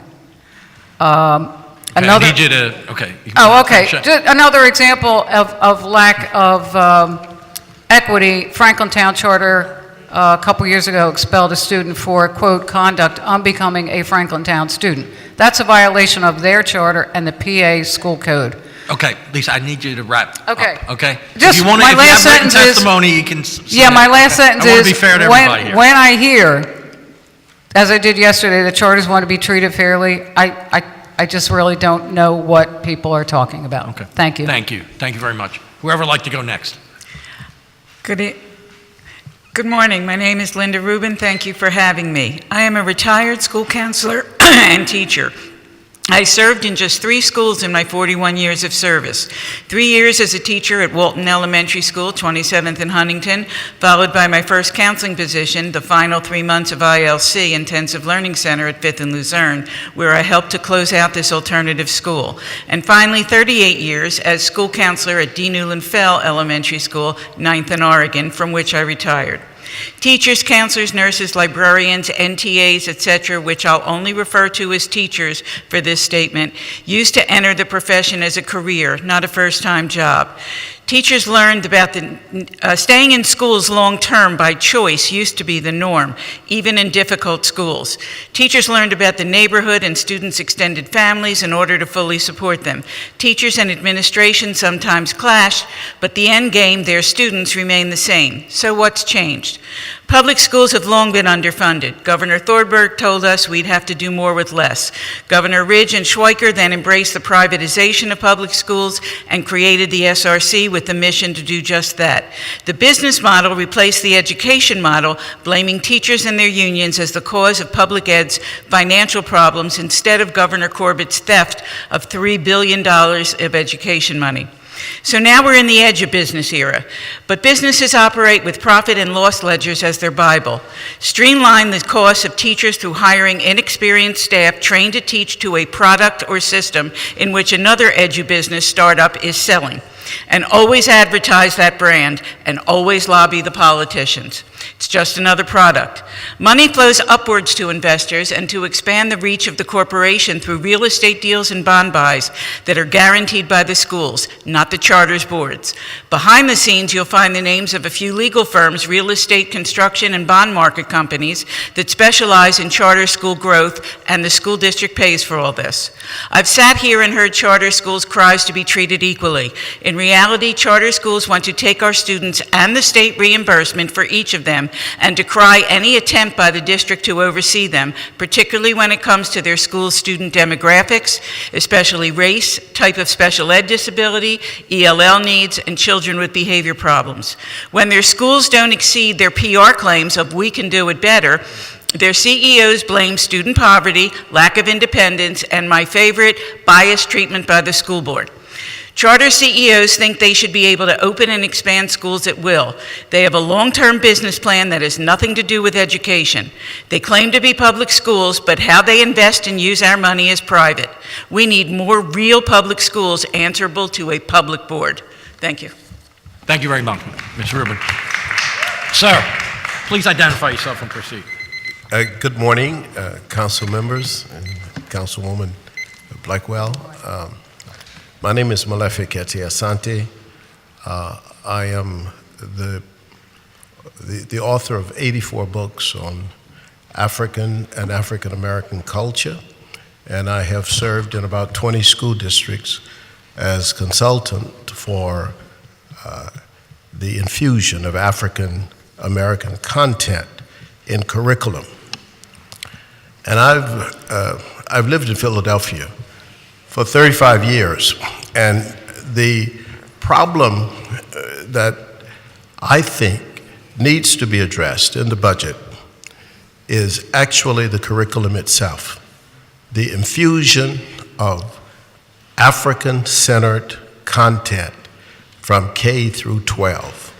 When Paul Vallis was superintendent of the school district, he asked me to write, which I did, the program for the required course in African American history. And that was done. But since that was done, I am not sure whether there has ever been any tracking of the results of the importance of that course in the school district. Secondly, all math and literacy have to be connected to culture. If you don't do that, what happens is a child enters school and does not know or realize that math begins in Africa. So you have children in these schools who are disconnected from the curriculum, and then we say that we don't have achievement. The only way you can get achievement is to have it culturally relevant. curriculum. If you don't have a culturally relevant curriculum, then children will tune out. People are interested in what they attend to, and they attend to what they are attracted to. And that is fundamentally culture. And it's essential that this becomes a part of the budgetary hearing, and also part of the budgetary emphasis when we start talking about schools. It's not just capital, and it's not just technical. It has to also relate to culture and curriculum. Thank you. Thank you, sir. Councilwoman Blackwell, and then Councilwoman. Thank you very much. Thank you all. And thank you, Dr. Malefi-Asante. And as you know, we want to have a hearing dealing with curriculum and ask you to come. And many of you know he's written at least some 13 books and travels. He's away as much as he is here. And but what his contributions to school, we've asked them over and over. We've had him meeting with folks, with Dr. Height, to talk about this and to present materials. He's there. He has the materials. We just have to get the school district to finally agree to make it a reality. So I'm hoping, I know Joyce Wilkerson is here. I know many of you from the school district are here. I hope you've heard this. You'll hear it again. We will be having hearings again before we recess on curriculum, because nothing could be more important. We talk about youngsters being interested. We talk about crime. We talk about them being focused on where they're going. And Dr. Malefi-Asante is saying it has prepared, the work is prepared to take us there. So I can only say thank you, Dr. Asante. We will fight for this with you, and we thank you for sticking in there. Thank you very much, Council. Thank you. Hold on one second, folks. Councilwoman Reynolds-Brown, you had something? Yeah. 2 remarks. First, I want to salute Linda. I know all of your longtime tenure with the Philadelphia school system and your devotion to young people, particularly young people with disabilities. So that should not go unrecognized. Thank you. To Dr. Asante, I know well of the books that you've written and your intellectual prowess with regards to African American history. So thank you. Thank you. What I need is clarity. Yes. And so what I know is that African American history is taught at least at the for seniors across the system. Yes. And the record should reflect, as Councilwoman Bass knows and Councilwoman Sanchez, that it was Sandra Dungy Glenn, who was the school reform commissioner, who helped make that happen. Sure. So I know that it's in place in the system. Sure. So help me understand where your concern is. Is Yes. it that My the concern- academic achievement is not tracked? What is it? That's right. Well, 2 concerns. The first one is that, certainly in terms of that class, we don't know what the impact of that class is. And in so the district. stop right there as a researcher. When you say impact, are you talking about the notion that students aren't tested? Because it's not going to be found on SAT Yeah. exams. Yeah. And it Yeah. was a very intentional, appropriate decision rendered by the School Reform Sure. Commission Sure. that this be taught across the system. Right. Thank you, Councilor. What I want to know is whether or not it makes a difference in the lives of the students to take that class, and whether or not there is an interest in that class. And so That I don't do you know. have an instrument, a measurement, a I tool? could create one, but I'm asking that of the school district. I don't know. I mean, Okay. I work at Temple. I'm not working for the school district. But the second thing is, what I'm asking for is from K through 12, an infusion of African and African American content in every grade level and in every subject area. So as an African American, I would think that appropriate. As a former teacher, I would think that essential. Have you offered a curriculum that does that? Oh, I have there that, a sure. municipality? There is. I've worked in 20 school districts. Yes, I do that. And so I have that. what you want the school district to do is simply expand their current teachings of African American history. Is that what I hear you saying in terms of clarity? Well, I'm not sure whether there has ever been in Philadelphia a comprehensive infusion of African American content This has been asked since the 1960s. Dr. Ed Robinson asked for it in the 1980s. I don't think it has ever happened. Okay. I think that this is what we're asking for. Okay. All right? Well, I needed to hear the clarity. Okay. Of Thank the, you of very the, much. Of the concern. And Thank so, you. to Councilwoman Blackwell's statement, have you had a chance to sit down with the leadership at the school district, either at the board I have. level? I have. Or Dr. Height? I have. And so those discussions and conversations? They're ongoing. Okay, then. All right, thank you very much. Thank you very much. Thank you, Mr. Chairman. Thank you. Hold on, one more. Councilwoman Bass? Thank you, Mr. Chairman. I just really wanted to thank you all for being here. And Thank so, of course, Linda and Lisa, for your years of advocacy and hard work on behalf of our kids. And Dr. Asante for your years of dedication. And culture matters. The cultural connection is really very, very important. And so I just really wanted to say thank you so much for all of the work. And also I wanted to acknowledge that the Institute is in the 8th District on Germantown Avenue. So thank you so much for all that you do. Thank you. I just want to thank you, too, for asking your question yesterday about whether or not public neighborhood schools are going to be closed. We've been asking that, and I appreciate it. Yes, thank you. Okay, thank you all very much. Thank you for your time. Mr. Stitt, our next group. Tamaya Scipio Smith. I don't see her. Jeannie or Guinea McGill. All right, got somebody coming up. Mama Gail Leah Cluven.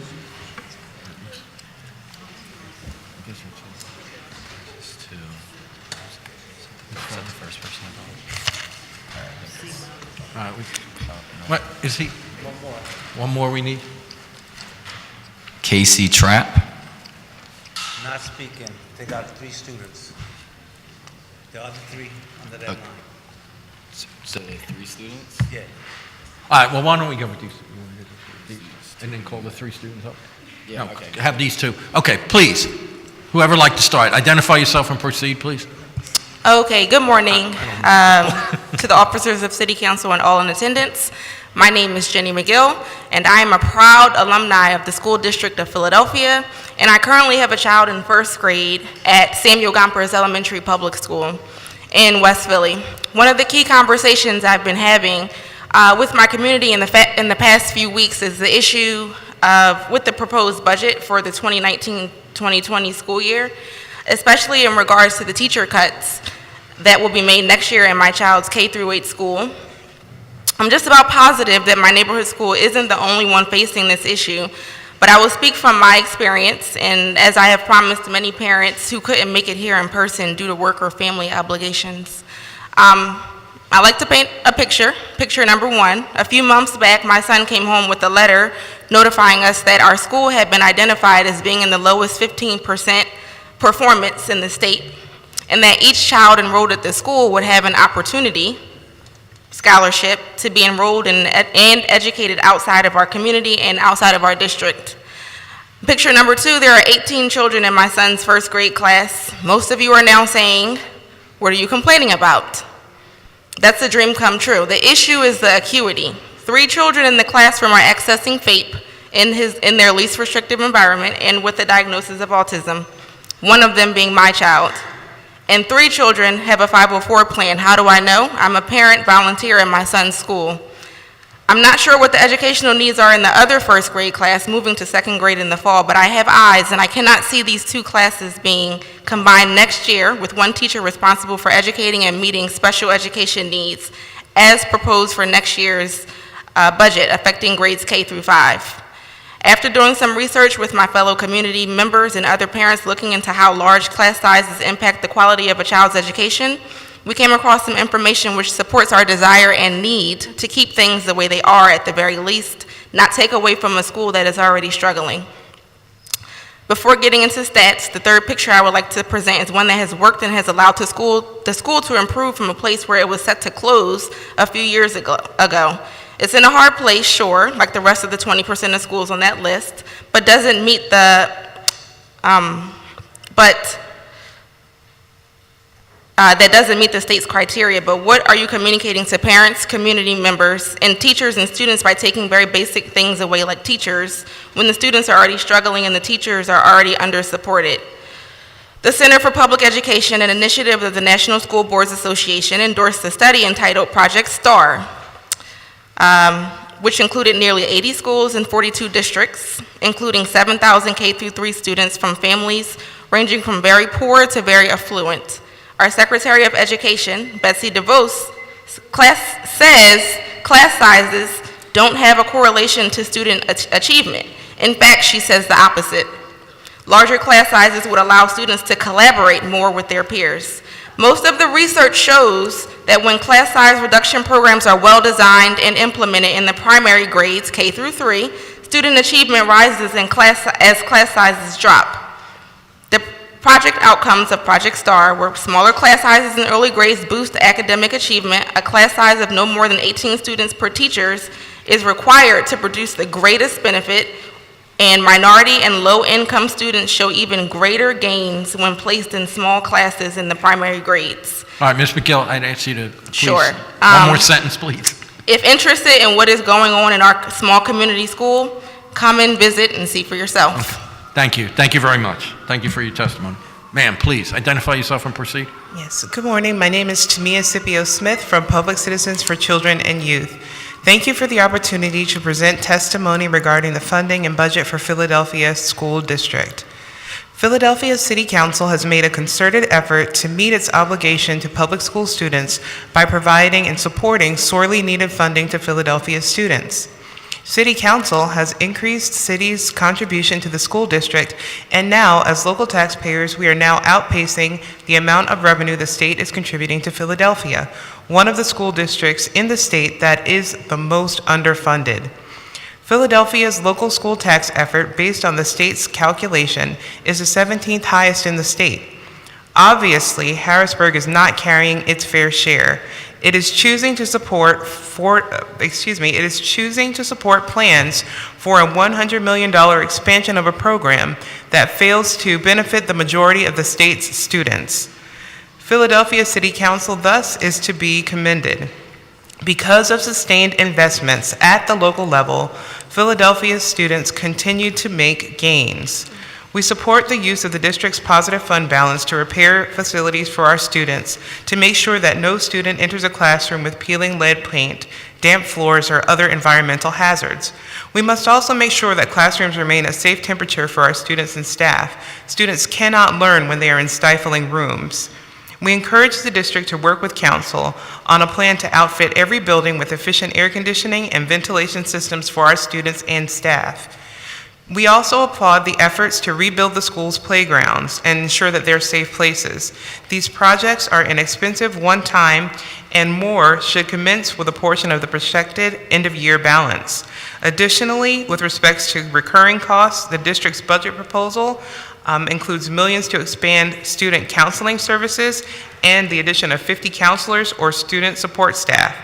At the same time, the budget includes millions more to pay for educational services for children who are living in institutions, more than what is spent this year.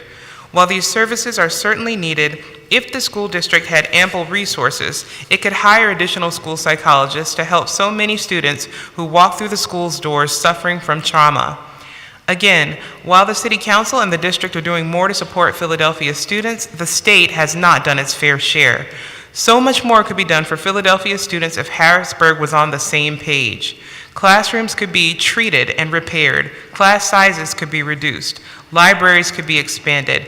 Technology could be more accessible to more students. And students who need additional supports and resources, like counselors and mental health services, would have access to the tools they need to be their best selves. Students perform better when their school districts are well funded. It is a simple equation, really.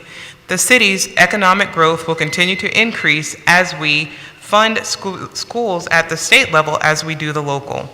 City Council and the school district can't do this alone. Pennsylvania must step up by increasing basic education funding by $200 million more through the state funding formula this year, $50 million more for special education, and $10 million more for career and technical education. They sound like big numbers, but when we think about the cost of educating 1.7 million across the state, it's really minimal. The state is chronically underfunded schools. Please wrap up. Sorry, please. Yeah. sure.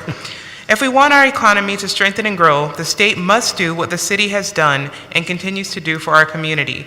Commit to the resources to make it happen. Thank you for investing in our students, and we ask that this year you do the same. Thank you. Thank you very much. Thank you, both of you. Councilwoman Gim? Ms. McGill, we'd love to be able to talk to you a little bit about bumpers. We're just looking at your school budget, so happy to talk to you a little bit more about what's happening at the school. Your school is a community school, is that correct? Correct. Okay, and have you seen any benefits from the community schools program from this Absolutely. year? I'm on the community school committee there, so primarily our partnership with St. Joe's has really been beneficial to our regular ed and special ed children because they have the Kidney Center there. So they have been infusing resources, people, money, events into our school and discounts for some of the programs they offer. That's one of the most beneficial partnerships I've seen through the community school initiative. Right. Okay, well, we certainly don't want to see Gompers lose 2 teachers, and special education is a really important issue, so we'll follow up with you. Thank you, Thank you for Councilwoman. coming in. Thank you. Thank you both. Thank you for your time. Mr. Stitt, I think we have some students. Yes, Casey Trapp. And the three here. students are here that are here for Casey Trapp. And would you mind just giving your names as soon as you come up so I can?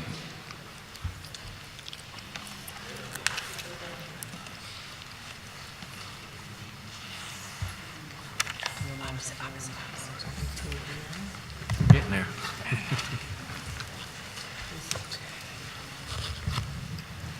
Good. Can you just give me your 3 names really quickly so I can just make sure? Lexa What's your last name? First and last name. Horsey. Lexa Horsey. Okay. My name is Michael Pena. My name is Corey Witcher. Okay, thank you. All right, whoever would like to start, please.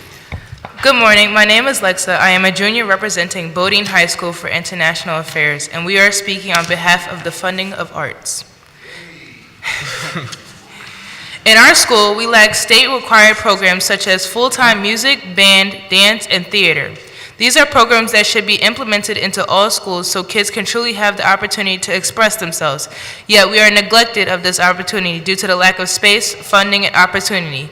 Kids should have the opportunity to become well-rounded people and have the option to pursue all opportunities. This is a time when us children should be learning life and what it can offer. Yet we are not allowed to because we are always forced to choose between the things that are required. Thank you. Thank you very much. Please. First and foremost, good morning, everyone. Thank you for allowing me to speak here today. My name is Michael Pena, and I represent Bodine High School along with our advocates around the world. To start off, I would like to begin with a question. What differentiates the human to other species? I'd argue it's our ability to express ourselves in a manner that requires creativity. This requires painting, music, drama, and many more. From the beginning of civilization, art was a part of people's lives. It played a part in cultivating our culture as we know it. We see this in the caves in northern Australia that are full of ancient art. Art has been around since before it was even called art. So why is it taking a backseat? I will admit that art has come on the rise in terms of having a presence, with 90% of schools having some form of an art program. However, one point neglected is that less than half include theater and dance and music together. It is against every student's constitutional right to not have equal access to dance, music, and art. I'm aware there have been many advances to the fight to include the presence of art in Philadelphia schools. If this were an easy problem to solve, it would be solved already. So there is still work to be done. A goal coming directly from the school district of Philadelphia states all teachers, principals will have adequate funding and physical resources for art learning. Let's take a step in the right direction and allow more funding for the arts. Thank you. Please. Again, my name is Corey Witcher. I'm here to present the statistics that our school kind of had went over. So the large majority of our school or our class suggests that art helps with different viewpoints and different self-expression. So with self-expression, you may not, like, certain students may not be able to have the ability to talk to other people. Like, one of the more common things was that many people would want to, like do things to themselves that are not really, like, helpful to them and may, like, jeopardize their current future. So we feel as though that art is more so, like, something that you can relieve your stress and your anger of, like, through feeling. So one of the main points that we had came up with was that a lot of people can't play sports. Like, obviously, like, high school students, we have sports, you know, like clubs and all that stuff. But a lot, yeah, like I said, a lot of people don't have the necessary talent to carry out that sport, and they can't just pick up, like, a basketball or a football or anything for that matter. So in this case, art comes in. So we feel, like I said before, we feel as though art is important because, and it's not just a certain visual art, it's not like painting, coloring, drawing, it's more so theater, music, and we feel as though that these things need to be more enforced upon not just our school, but schools in general, because, like my colleague has said, that we all have the right to have music, theater, visual art, and so forth. But we're not getting these type of things. These are more being pushed to the side rather than just being brought up as a general topic that should be in discussion of these decisions that you guys are making. And yeah, it's pretty much it. Okay, thank you. Thank you. Thank you for your comments. They all make a lot of sense. Thank you very much. All right, Ms. McDermott, I think please call the next names. Chinina Nugroho, and then we have Philadelphia Student Union, so Amit Curry, Wyatt Powers.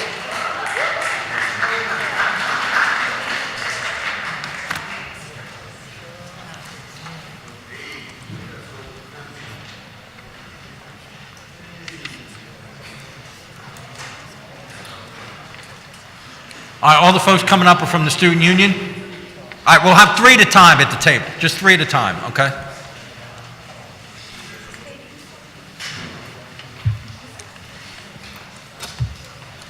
Yeah, if you want to sit in those chairs right there, okay, all right. Now, somebody can sit in the, 3, okay, there you go. All right, so please, you can start, identify yourself and proceed, please. You want to go first? Whoever would like to start, speak right in the microphone, there you go. Good morning. My name is Amir Curry. I'm a member of PSU, and I'm a senior at Science Leadership Academy at Bieber. The past 4 months, unrepresented high school students across Philadelphia organized against an amendment to Policy 805, a policy that would heighten the policing of black and brown youth in every high school in Philly. The Board of Education and the School District of Philadelphia were derelict in their duties.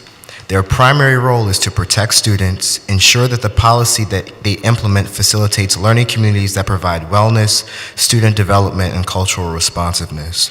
What we witnessed 2 months ago with the vote confirming the amendments to Policy 805 was, very simply put, negligence. There is already distrust of law enforcement in poor black and brown communities, and rightfully so. Moving the same law enforcement apparatus from our neighborhoods to our schools will not create safe learning environments for students. It will simply consolidate trauma. Tremendous student opposition was present, yet the policymakers irresponsibly ignored and devalued our organizing and dissent.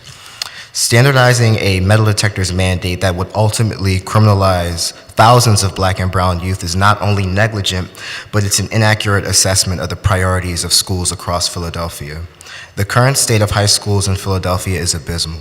Several high schools are overpopulated, thus unable to focus on the needs of individual members of the learning community, lack updated learning materials, teacher turnover is high.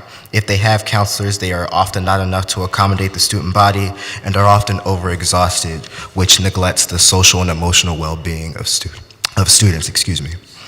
Our schools are repressed through systemic divestment, and those who are paying the price are the primary stakeholders, students, the same people schools are supposed to serve.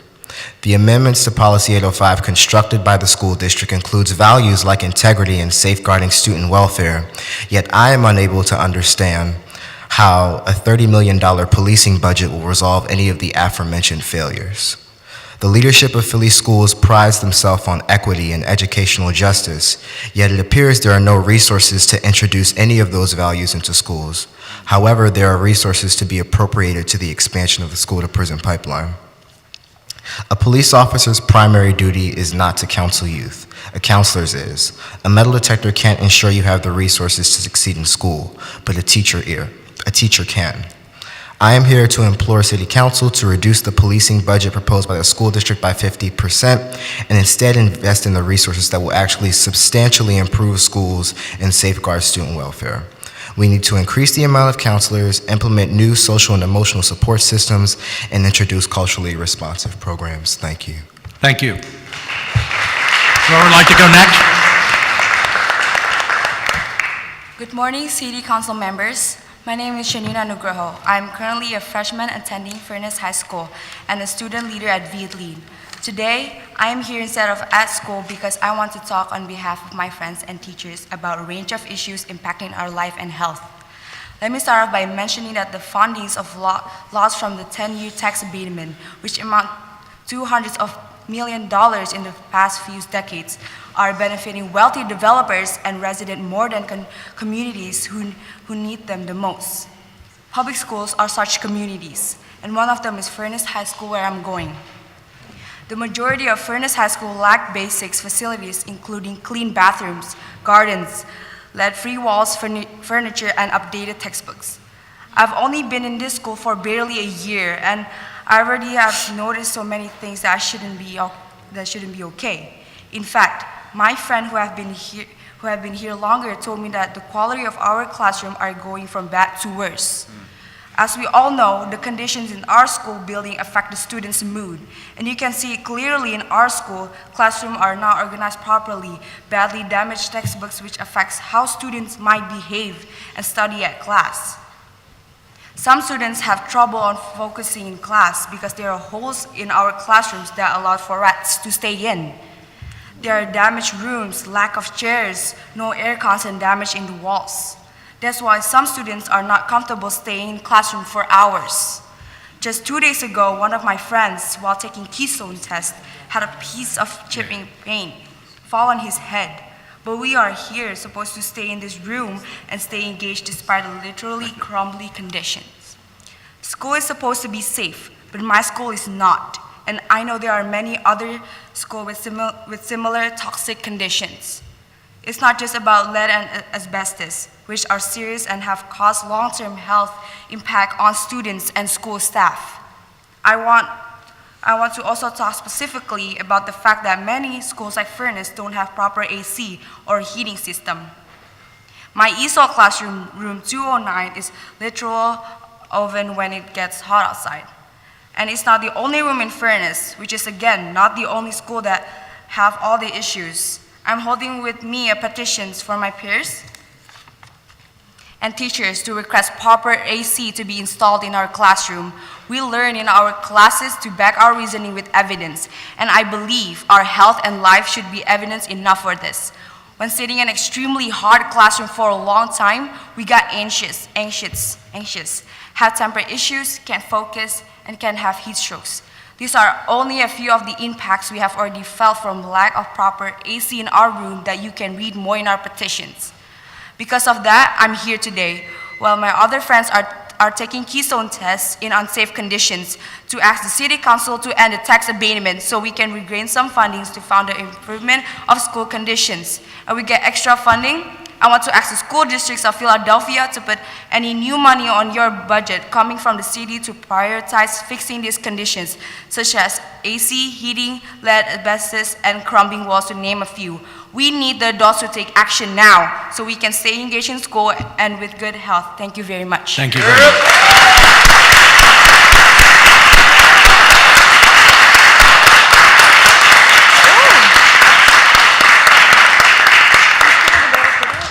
Please. Okay, before I start, I would like to ask something of you all. Please do not get up while I am talking. I feel like that is disrespectful. Pardon me? Like, a few times people got up from the table and went around the room, and it kind of felt Well, disrespectful. we're trying to get the hearing in order, ma'am. We have people keep calling and wanting to speak, so we're trying to get everything in order so we can move it as smoothly as possible. Please identify yourself and proceed. My name is Kalia Powers, and I am a member of PSU and also a freshman at Science Leadership Academy at Bieber. First, I want to start off this testimony by saying that our schools need a lot of improvement and attention, starting off with the air conditioning, which needs lots of improvement. For one thing, our schools have absolutely no AC. According to the U.S. News, an analysis published by the National Bureau of Economic Research comparing students' test scores with average temperatures suggests that when classrooms get too hot, it prevents students from learning as well as they would in more comfortable temperatures, with lasting impacts on students' future success and their ability to contribute economically. It also found that adequate investment in school infrastructure, namely air conditioning, can mitigate the negative effects of hot weather.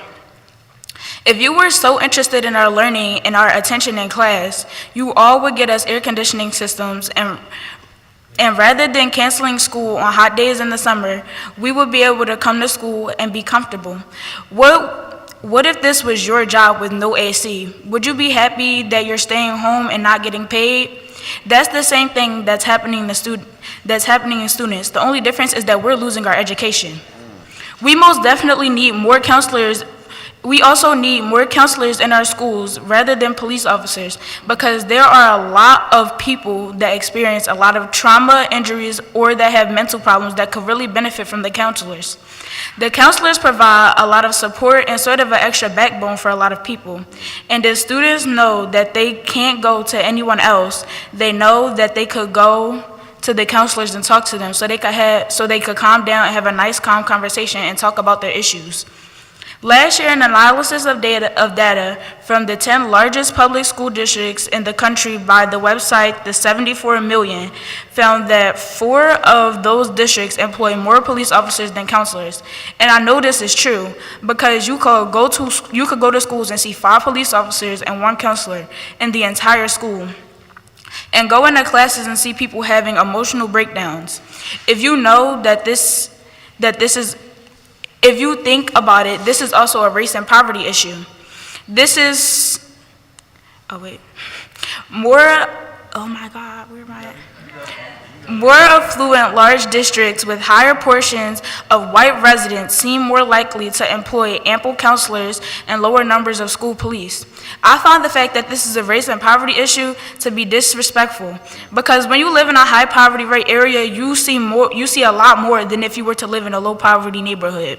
So if you go to a school in a high poverty rate area, then you will want more counselors and fewer police officers, because you see enough cops outside of school. So you shouldn't have to deal with them in school too. Today, I am not only asking for you to put this money towards greater and better things for students in schools, but I am also asking you to give students a different view on school and a different view on life and how we're seen. Walking into school and the first thing you see are police officers, this would make me feel like a criminal and like I'm always being watched. And the questions I had 24/7 are, am I the target? Did I do something wrong? Or is it just because I'm black? Answer this for me. Which is it? You could change my train of thought in a second. Rather than me coming to school, seeing the police, I could come to school and see the counselor and talk to them about how I feel in school versus how I feel out of school. And they could help me have a better perspective on life. I am also aware of the fact that you guys get $3.6 billion for the school district, and you use $30 million for police in schools, when all of that could go to school improvement. And I've been wondering lately, how much do you guys spend on that nice school district building, which, unlike our schools, is nicely air conditioned? Ma'am, okay. Okay, thank you. Thank you very much.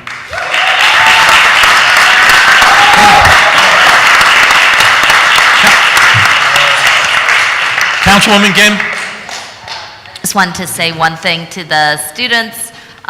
First of all, great job. I appreciate all the work that you've done in testifying.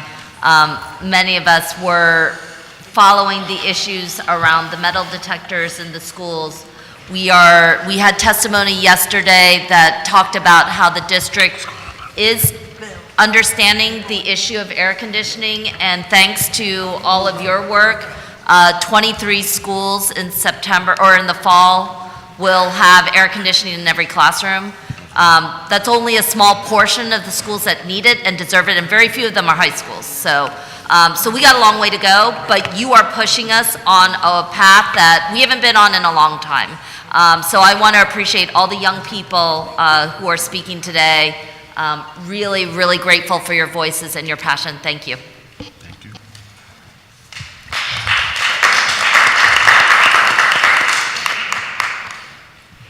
You have to read who they are, right? You can identify yourselves for the record, so we make sure that we check your names off. Hello, Council. My name is Lataj Carter. I am a senior at the Mathematics, Civics, and Sciences Charter School just down Broad Street, across the street from the school district building, and I am also a member of the Philadelphia Student Union. In 2013, the School District of Philadelphia enacted radical budget cuts. Guidance counselors were nowhere to be found. The positions of nurses were vacant, and schools were left to compete for funding in a desert deprived of water.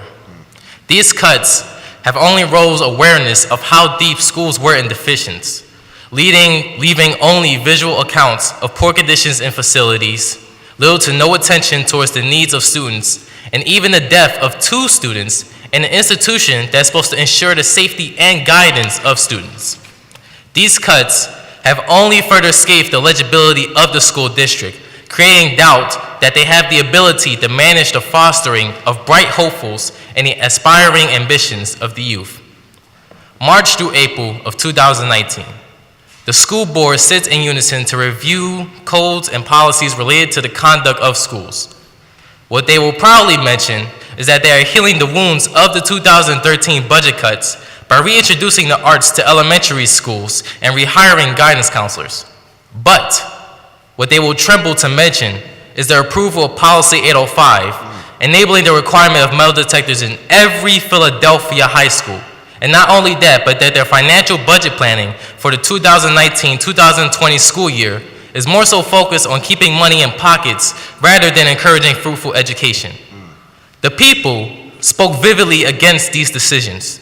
Testimonies after testimonies were made to no avail, and appearances after appearances were made in vain.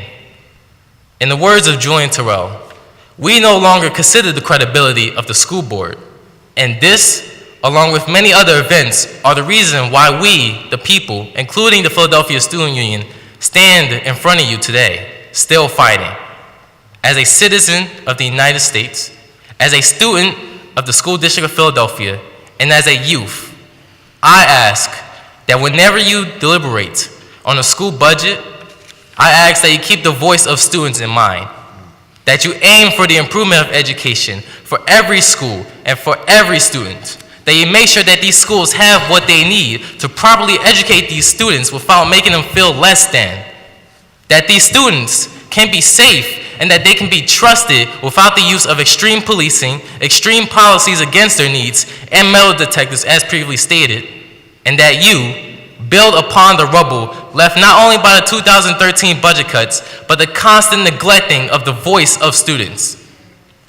6 years ago, teachers, staff, students were abandoned by the very institution that was supposed to care for them. Do not let this history repeat itself. Thank you.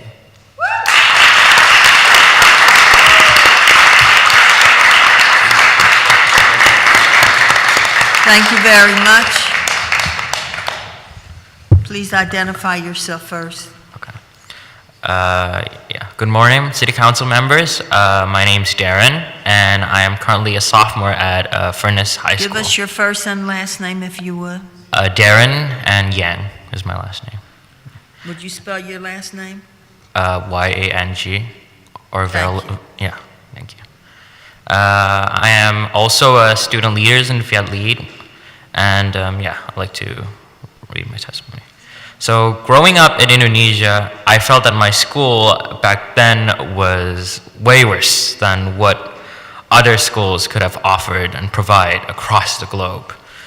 However, that opinion of mine has changed when I got here to Philadelphia, starting to observing on the way that schools are here. From chipping paints, non-working ACs, to crumbling conditions, schools are not a safe environment for the students here in Philly. Most importantly, lead has been a really major problem preventing us from constructing our dream garden, a garden that is greatly desired by us, the students, parents, and teachers, to start creating an eco-friendly facility that benefits both the environment and the people. How does it benefit us, some might ask? Well, if you had asked the students what would they had wished for their school's condition right now to be better, majority of them would say the school lunches. That is just one of the reasons why we wanted to build the garden in the first place.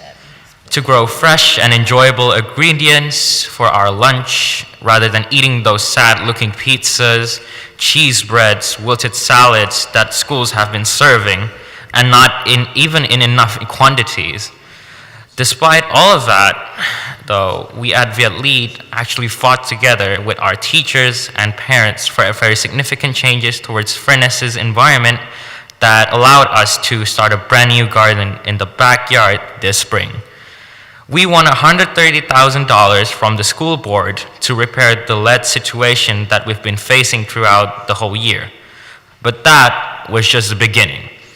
We need billions of dollars more to make sure schools in Philly are completely safe, because we know Furness is not the only school with structural problems. Last month, some of my peers were able to meet with Dr. Haidt to talk about our asks for healthy schools. One of those proposals was to have a garden in every school in Philly, and Dr. Haidt wholeheartedly agreed with that, citing that it's something that the school's district has already been working on. That's great. We from then on proposed this idea to our community and were able to gather their thoughts and ideas to come up with what we call the One Garden Per School plan. After what happened last year, when we had already planned a lot for the garden and then seeing it fail miserably because of the toxic environment we had, we were pretty upset because we had to delay the whole process for a year. And that is why we've been discussing with our community to create a policy of having one garden per school.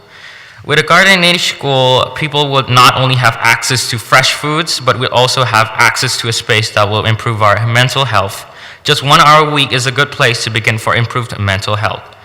If we had a garden, we could also have a mural that each school community creates ourselves that will stand as evidence of the vision that each school community wants to build towards together.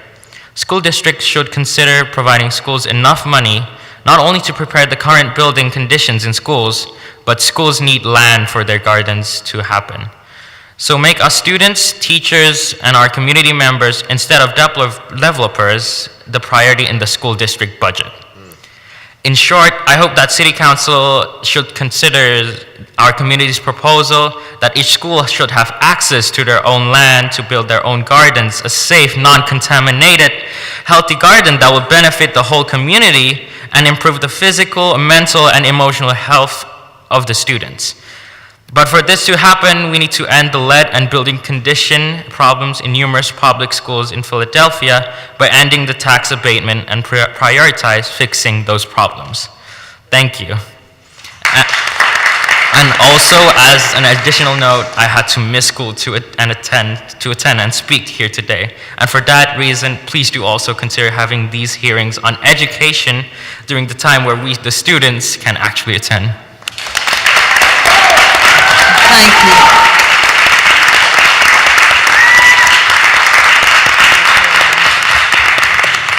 Thank you very much. Thank you. And thank you for your testimony. I get to go after you. Hello, my name is Julian Terrell, and I'm the Executive Director of Philadelphia Student Union. In this capacity, I will be submitting testimony based on discussions and feedback received from our members and several other students, parents, and teachers my organization has met with this past school year, unfortunately who were not able to be present given the flawed scheduling and process of this school budget hearing. Before I start, I'd like to put it officially on record for those people who are directly impacted by the budget should be able to participate. They would have to miss 2 days of school. This is counting yesterday's hearing, that was all day, including today. That in order for them to participate, they would have to miss 2 days of work or school. And that's an unnecessary burden that's put on the people who are actually impacted by the budget. So I want to be able to call attention to the nature of how decisions are being made and that culture, and preface that as part of my testimony. Every year, the school district should be receiving at least $344 million more from the state to meet the needs of the operating the programs, managing the facilities, and providing the necessary support to principals to provide both quality and equitable education. In addition to the efforts of the district in advocating for more funding in Harrisburg, there should be equal attention and focus on how the funds already secured should be spent, with extra scrutiny placed on increased spending. Our organization has conducted at least 250 workshops this past school year alone. These ranged from weekly sessions with our members, in-school discussions that have involved the larger student body, visioning forums where we've asked students to think about their ideal school environment, restorative justice workshops, and surveys of buildings and learning conditions. The common thread in all these interactions have been clear that the staff do not need to be committed to policing, but they need staff that are committed to their development and providing guidance, and also proactive ways for looking at pathways to graduation. Not once have we heard the request for more police officers or added security infrastructure. However, we have directly heard about safety and the conversation that needs to be more nuanced. There are several students who have shared experiences where they didn't feel safe and were concerned about the impact of removing officers and metal detectors. It is a discussion our members and staff welcome because it means that we are thinking critically about the problems at hand and how to address them seriously. Through discussions, we have found out that their concerns about safety is more about police. It's about the environments we are cultivating, and these students are attending schools where there are enough counselors and a safety team planned, rather than implementing plans based on fear. So the only solutions that are presented usually are about officers, metal detectors, and without any real study of the harm they cause. We place officers that have less criteria and cause needed for interaction with students than an officer on the street, and who have more authority than principals of the schools when these altercations happen. The district is proposing to increase the spending of $29 million total from last year of school police to $36.6 million. I'm going to paraphrase for the rest of it. There is no process to justify why we're adding at least $2 million to the funding. There is no justification why there's at least 100 personnel gap between the school police officers and guidance counselors. There is no justification for why we continue to spend upward of millions of dollars when we have only 7 librarians in the entire school district. And yet we continue to hear that this is a need around safety. There are no metrics. There is no evaluation process that is put in place to look at the current operations of the Office of School Safety, but yet we continue to hear that we need to be able to add them, right? So not only do we need to talk about a decrease, but I want to be able to put in a new provision specifically around any spending that has to do with skills, that has to do with school policing should go through a risk assessment. Right? Oftentimes, the burden of proof is put on the organizations that are not nearly as well funded as the school district. And yet, when they come with proposals before you, they have no justification to be able to show what their officers are currently doing, let alone the justification for needed funding and added. I also want to be able to make note that in writing, this is in writing from Dr. Height, and at several meetings where they were told that the amount of police officers were supposed to be decreased and that the amount of funding were supposed to be decreased. This is in writing from their office, and yet it has not been done. We also know that on at least 2 occasions, a complaint system, which is only the second of its kind in the country, not only has not been shared with its own staff, but was not shared with parents when an altercation was happened. Those officers were not fired, but they were moved to other schools, and those parents were not being told that an officer who has a record of abuse and assault was moved into their school. And yet we continue to hear justification that we need metal detectors, which require more school police officers, more surveillance cameras. So we're asking the city budget not only to disapprove the added spending, but also to pass a new amendment, right? Where there needs to be a risk assessment if any future spending is going to be added, and that should start with an audit of the Office of School Safety.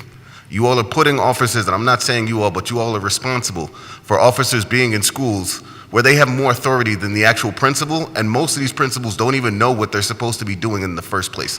This is a dangerous precedent that has been setting, right? It was a dangerous precedent that was setting by the passing of Policy 805, where we had students, teachers, and parents who testified for 3 months against the adding. And at one meeting, it was the only community meeting that our organization was not present at. That justification was used as the sole reasoning for why that policy should be passed. So we're asking the city council to step in and to add a new precedent that if you really want to start talking about safety, let's have very real conversations and not just conversations that use myths and fear to be able to talk about safety, especially when we understand that school policing and all police are already causing harm. Thank you.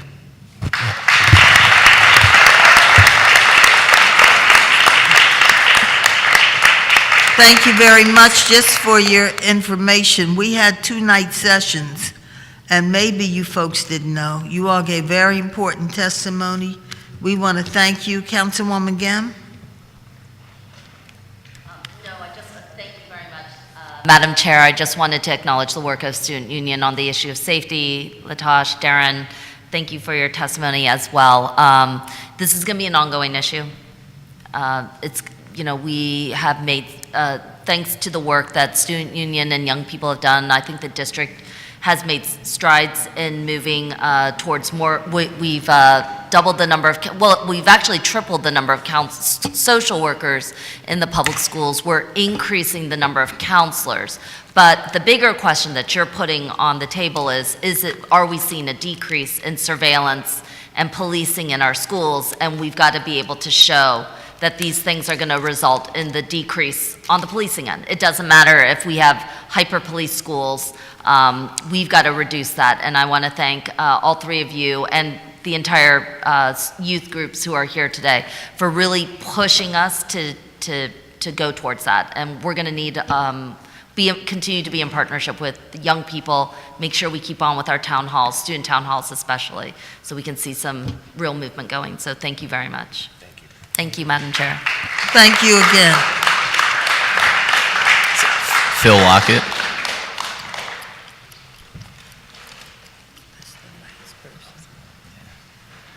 Is there anybody else here to testify that has not signed up?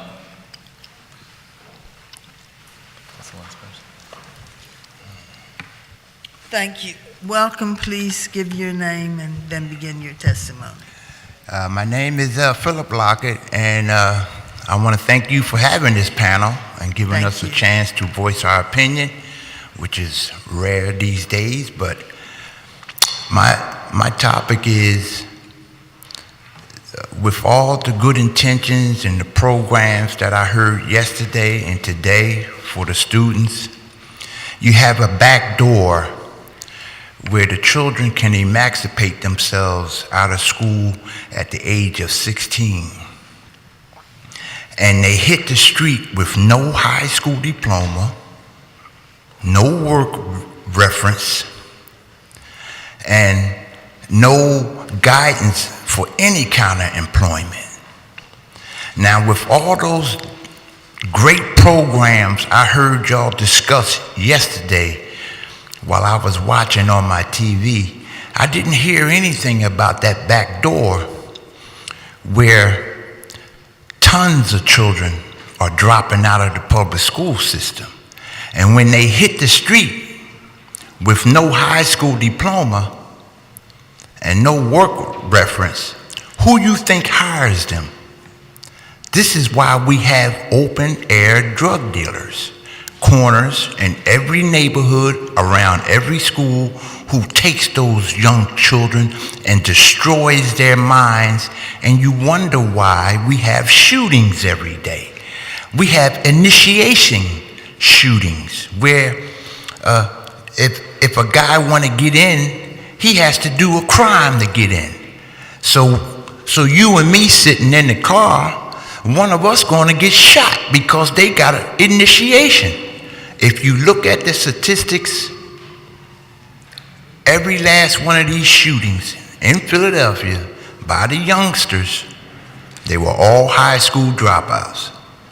Now, I'm for the Philadelphia school system, and you're not going to make these budgets to put forth these great programs and you got a back door wide open for failure. It makes no sense.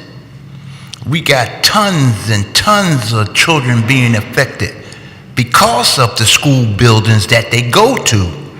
You have drug dealer children in these schools, and then you cover yourself by saying, well, bullying is now a federal offense. Well, the bullying goes on after school, at the playground, at the supermarket, and then it comes back to the schools. And you wonder why we got to keep the good children safe. It's because we need to upgrade that backdoor policy, that if the children wants to emancipate themselves, at least let them have a job, have a sponsorship for a job or something. Do not put them on the street so that the drug dealers can hire them. And with that, I yield, and thank you, panel, for giving me the chance to voice my opinion, because I'm out there and I'm the guy that got to deal with them, and I need your help to straighten out that back door. Thank you very much. Thank you very much. We thank you very, very much for those important comments and for your efforts to try to help and save our youth. We're very, very grateful.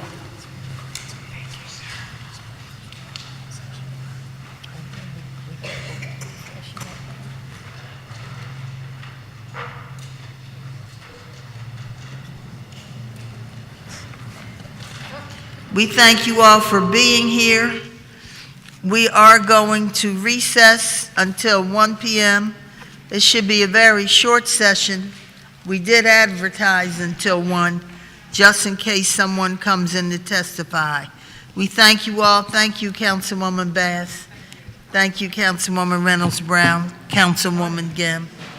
And we'll see you all at 1. Thank you all who have been here. Thank you, Ms. Wilkerson.